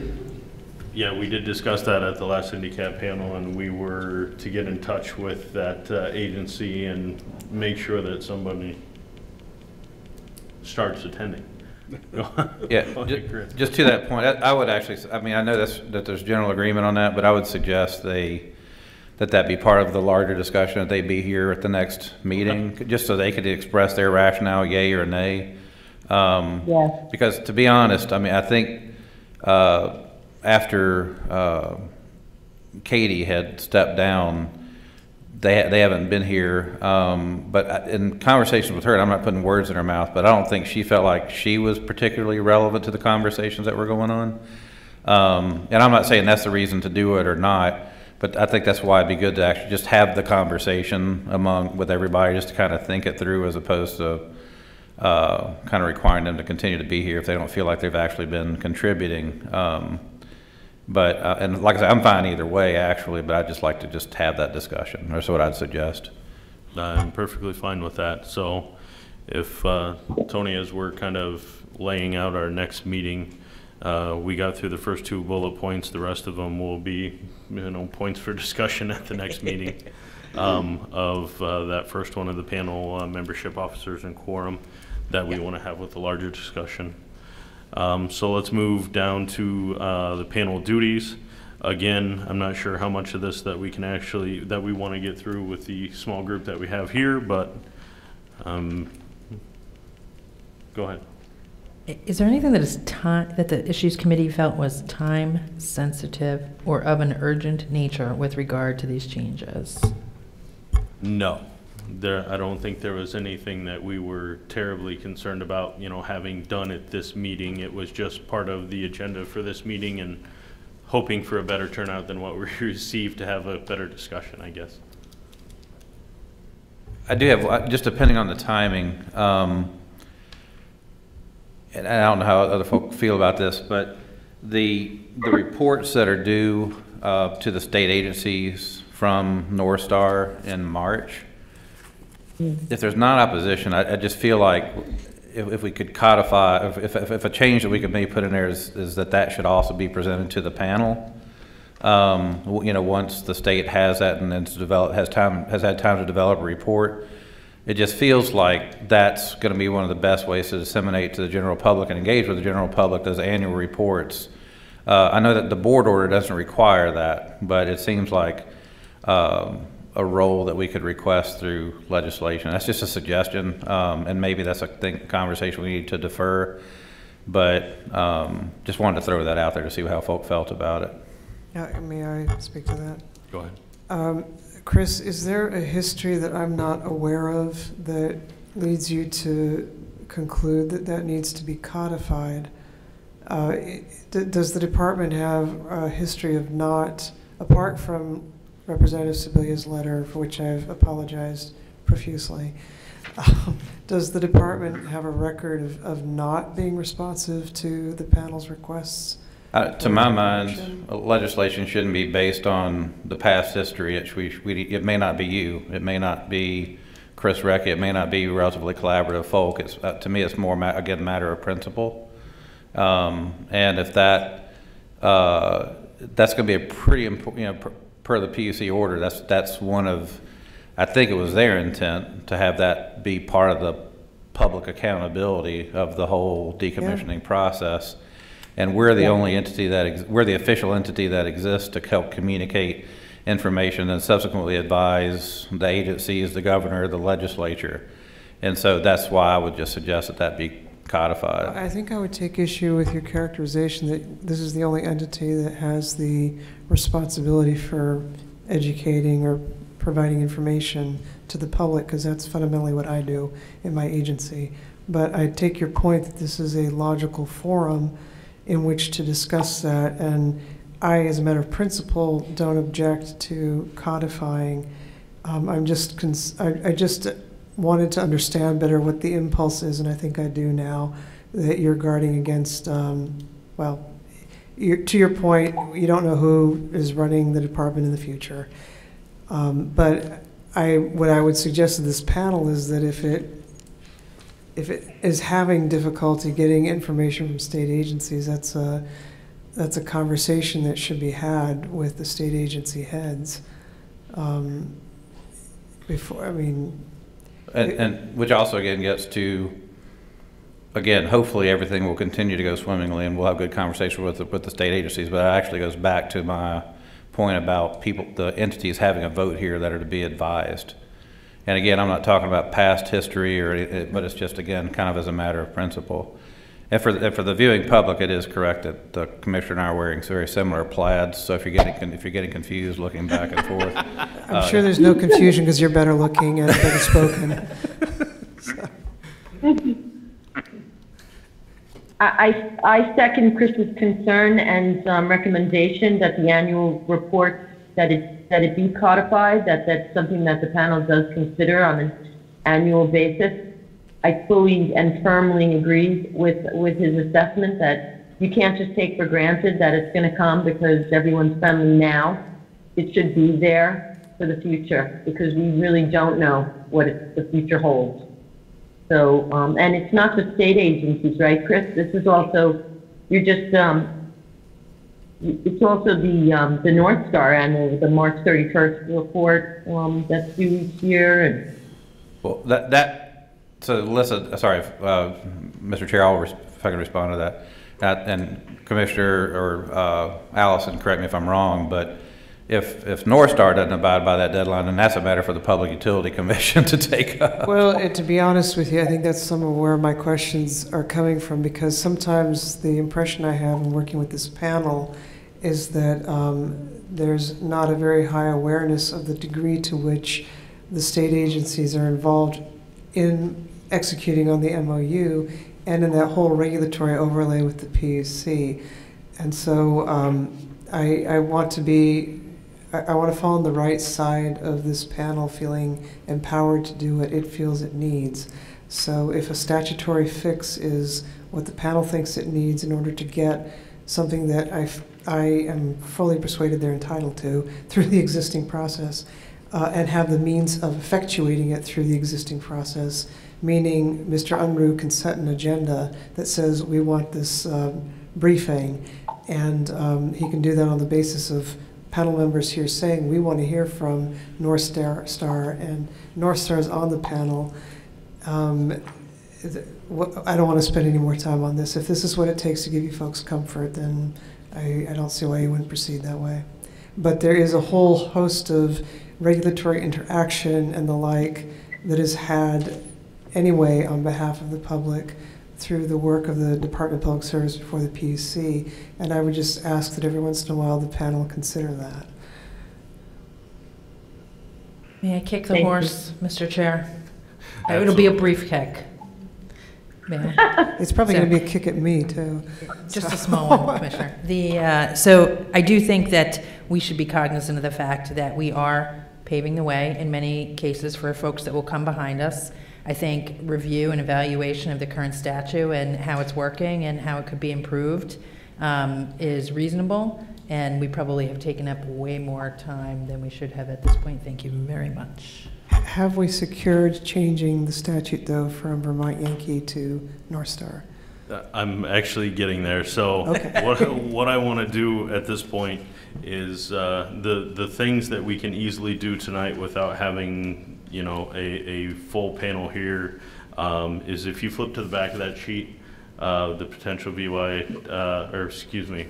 NDCAP changes identified at the Issues Committee meeting is the miscellaneous additional ideas, such as, you know, no longer using Vermont Yankee Nuclear Power Station or VYNPS, since it's no longer, you know, that, and changing that name to NorthStar. I believe that's something that we can proceed with tonight, so I will entertain a motion to that effect, please. So moved. Second. So moved and seconded to eliminate the language of Vermont Yankee Nuclear Power Station or VYNPS in the charter going forward and replacing it with NorthStar. Is that correct? Is that the motion? Okay.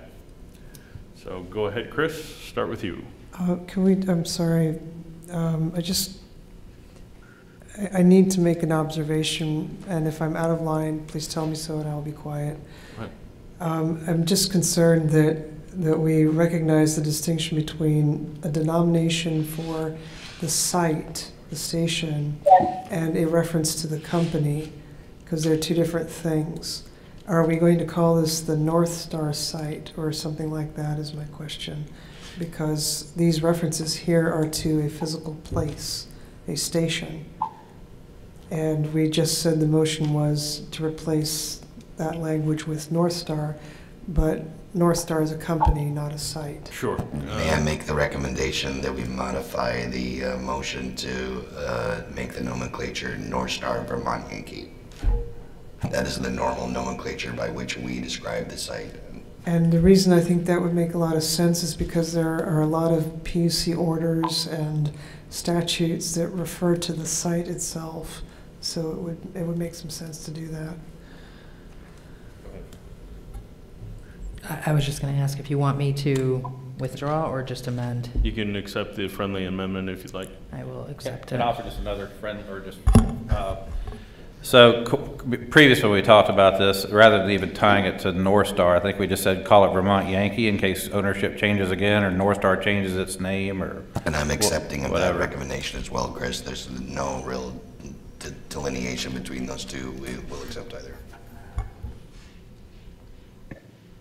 So your pleasure, do we want it NorthStar Vermont Yankee or just Vermont Yankee, based on that? I don't care. I was asking Laura. Oh, sorry. Laura made the motion. Yeah, I mean, I am fine with whatever the panel wants to do. I'm trying to just accommodate cleaning this up, so. Vermont Yankee? Okay. So how about if I withdraw my motion? Sounds great. Okay.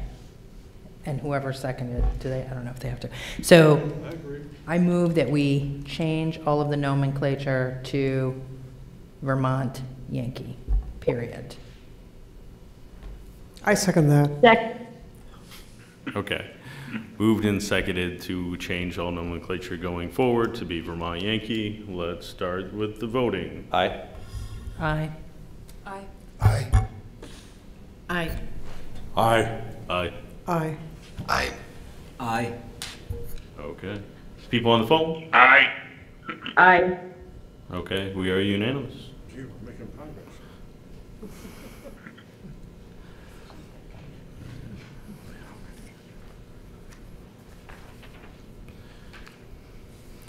So the next piece of the miscellaneous is panel meeting agenda should include multiple times throughout the meeting for general public comments to accommodate attendees who are unable to stay to the end of the 3-hour meeting. We're doing that currently, so I don't think we really need a motion or a change to the legislation in that, because it's our agenda to do with what we want, and we are trying to accommodate in that respect. So if everybody's happy with that.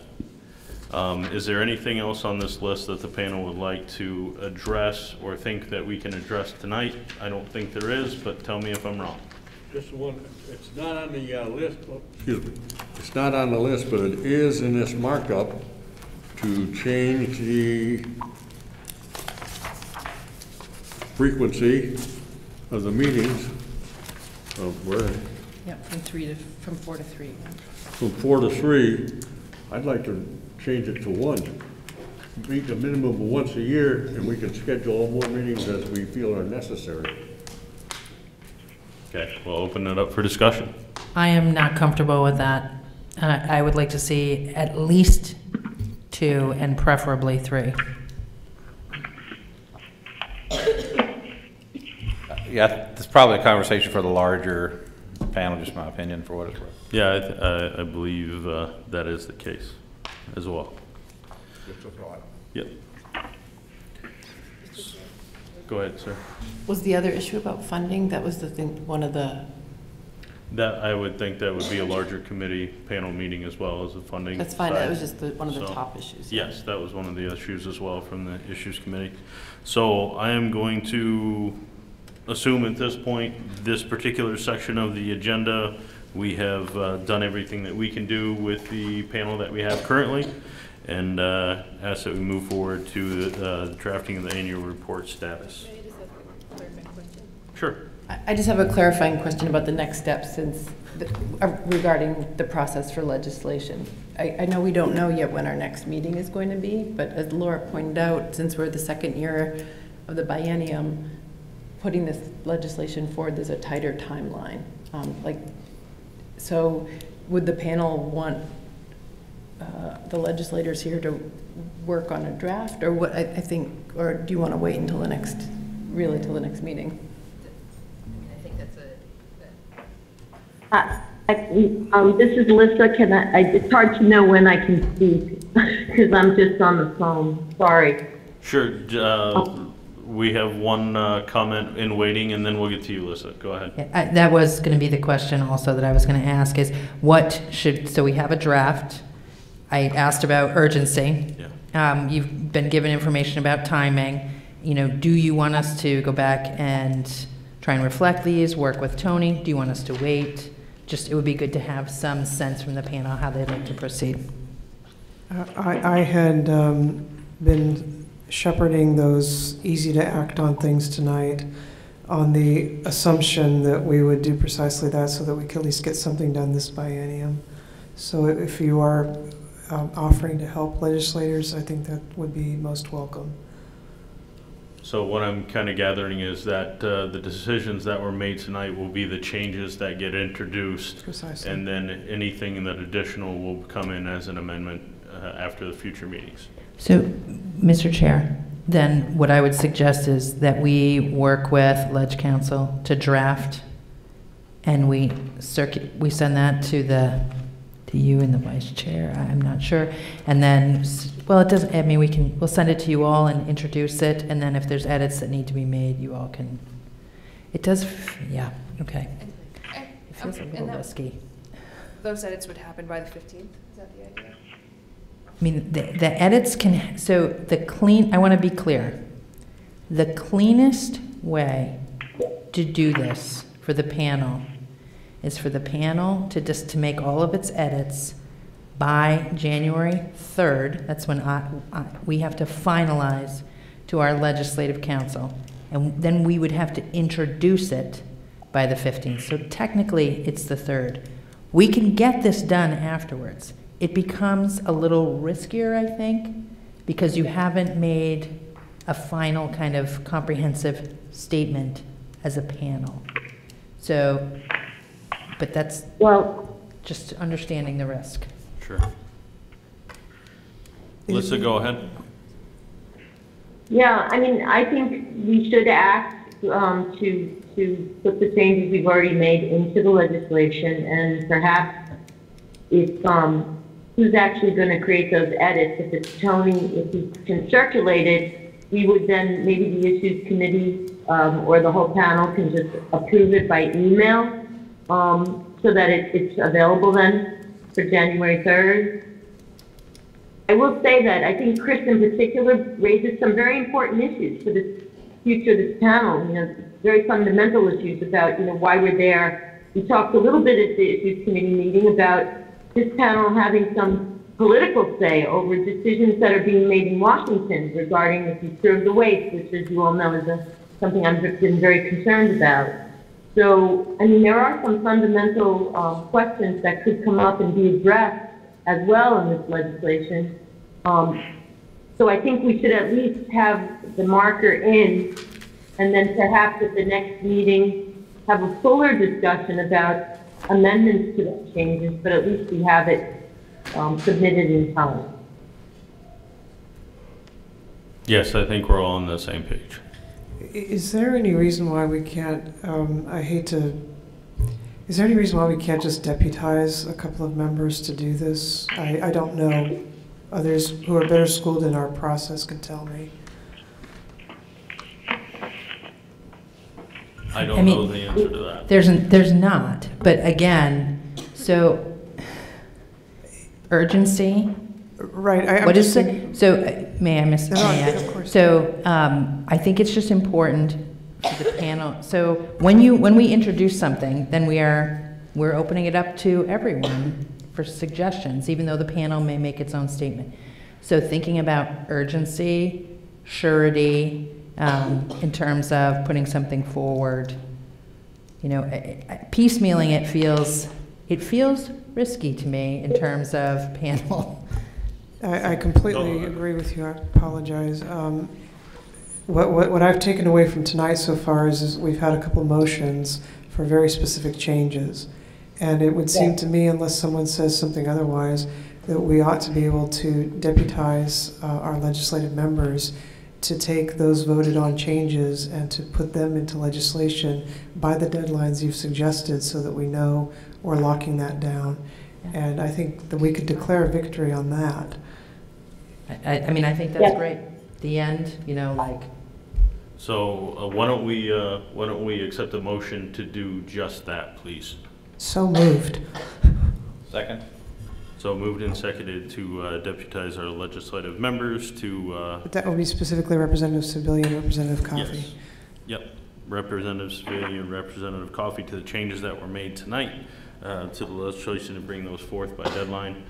All those in favor, let's start with Chris. Aye. Aye. I guess I should vote. Abstain. Aye. Aye. Aye. Aye. Aye. Aye. Aye. You got two ayes on the phone. I missed, I know Corey abstained. David, I did not hear what you said. You said aye. Okay. So we have, I just want to verify, we have 2 abstentions. Is that correct? Laura, I believe you abstained? No. Oh, it was Emily. Emily and Corey abstained. Thank you. Yep. Okay, so I think that we have a direction for our annual report. Scheduling the 2020 panel meetings. Mr. Chair? Yes, Chris. I was going to make a motion to accept the proposed outline, and then if it's seconded, to go into discussion. But I thought that might help streamline the process. Sure. So I'll make a motion that the outline be accepted. Second. Which outline? The annual report. Specifically, the document titled Draft Outline for 2019 NDCAP Annual Report. Okay. Okay. So we've changed subjects. Yes. So we had a motion. Did we have a second? I'm sorry, I didn't catch it. Okay. Moved and seconded to accept the annual report that is in your packet, the draft annual report. Outline. Outline. All those in favor, start with Chris. Aye. Aye. Abstain? Aye. Aye. Aye. Aye. Aye. Aye. Aye. Okay. Aye. Okay, on the phone one at a time, please. Lissa? Aye. Okay. Aye. Thank you. All right. So 2020 panel meetings, do we want to try to schedule them out, all of them right now, or do we want to just look at the next one? I would love it if we could schedule them out. Okay. At least the next 2. At least the next 2. At least the next 2? Okay, let's do that.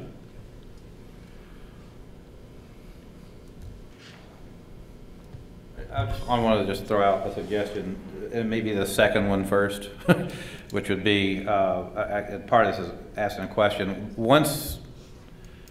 So again, what had been kicked around last year and what I kicked around again tonight was the notion of when the report comes to the state, that to get processed and then be brought here. What kind of timing makes sense as far as bringing that to the panel?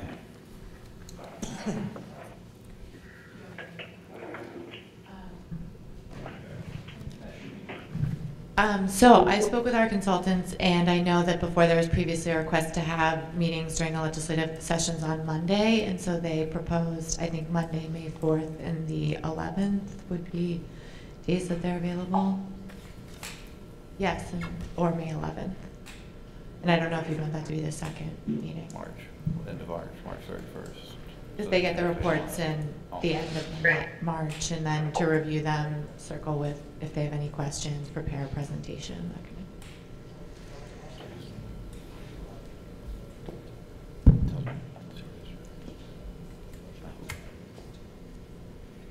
So we're looking at May calendar, if I'm That's the second. understanding what we said we were starting with the second. Well, I would just suggest that to just inform at least the first two. I was just saying, if we think about the one that we probably absolutely know we want to have on that basis. So if we're looking at May 4th, is that acceptable?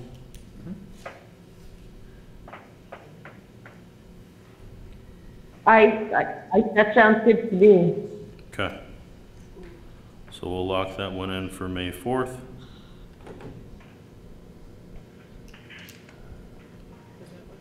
Then do we want to meet in January? When is the annual report due? March 31st. Oh, the annual report? Is it by January something? The annual report is due January 15, but I know what prior discussion, prior panel meetings, I believe it was Representative David Dean indicated that there was no such thing as annual report jail if we miss January 15. My plan is to have a draft available by early January. Mm-hmm. So is there any value to us meeting it before May for that purpose, or is that something that the committee can convene or deputize? I know that's your bailiwick, Tony, but in the past we've had discussions about the annual report. I'm not saying that I think we should have a meeting, I'm just wondering out loud if that impacts us anyway. Well, ultimately, the annual report does need to be reviewed and approved by the entire panel. That's how it has proceeded previously, regardless of whether I put it together or a committee of panel members.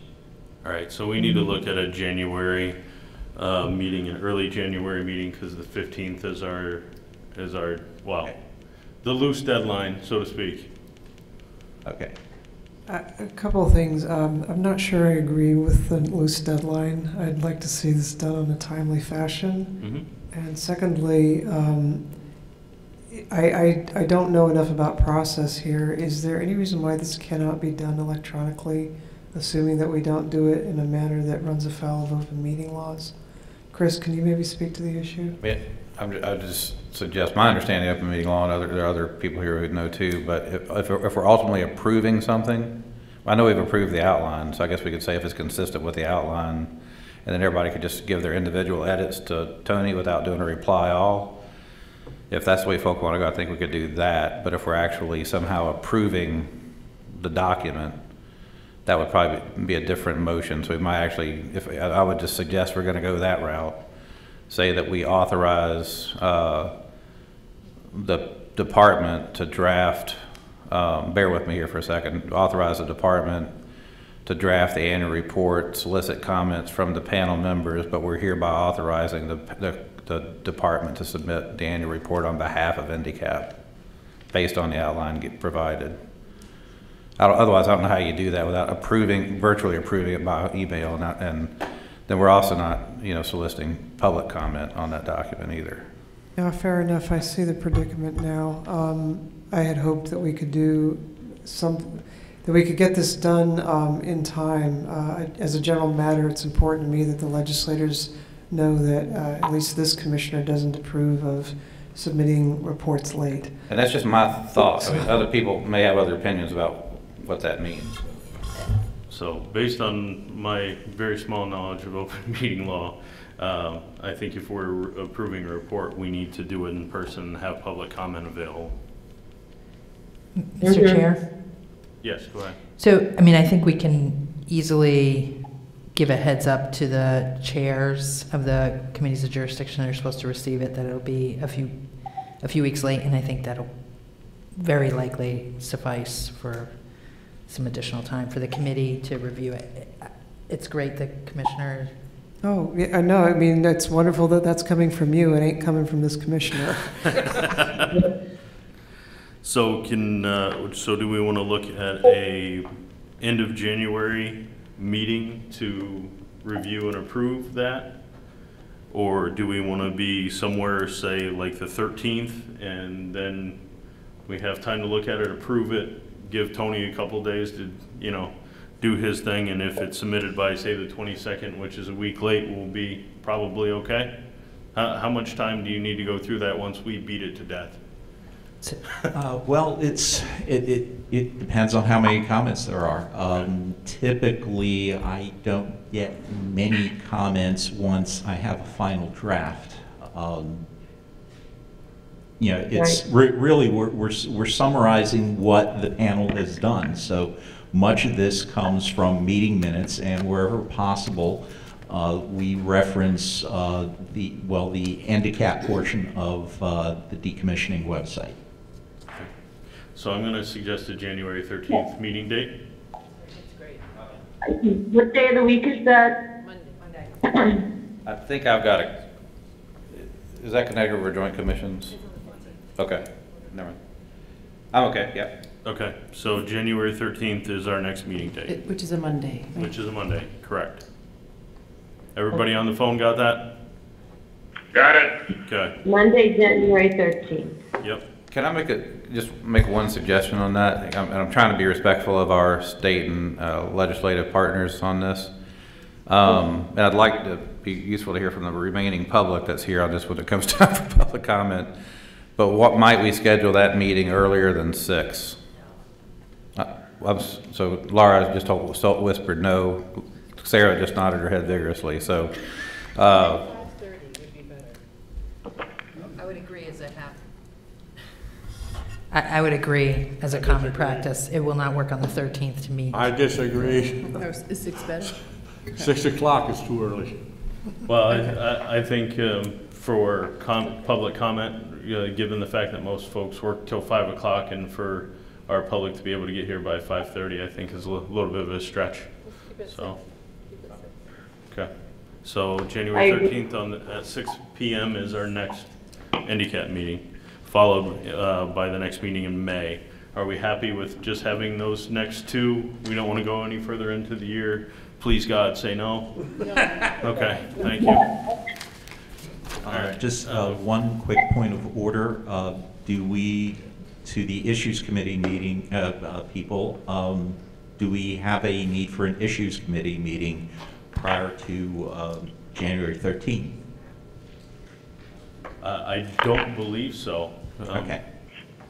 Okay, so I'm going to assume that the January 13 meeting agenda is focused, the typical reports from NorthStar and the state agencies. We have a couple of follow-up questions, answers to be provided in those reports, and then the annual report.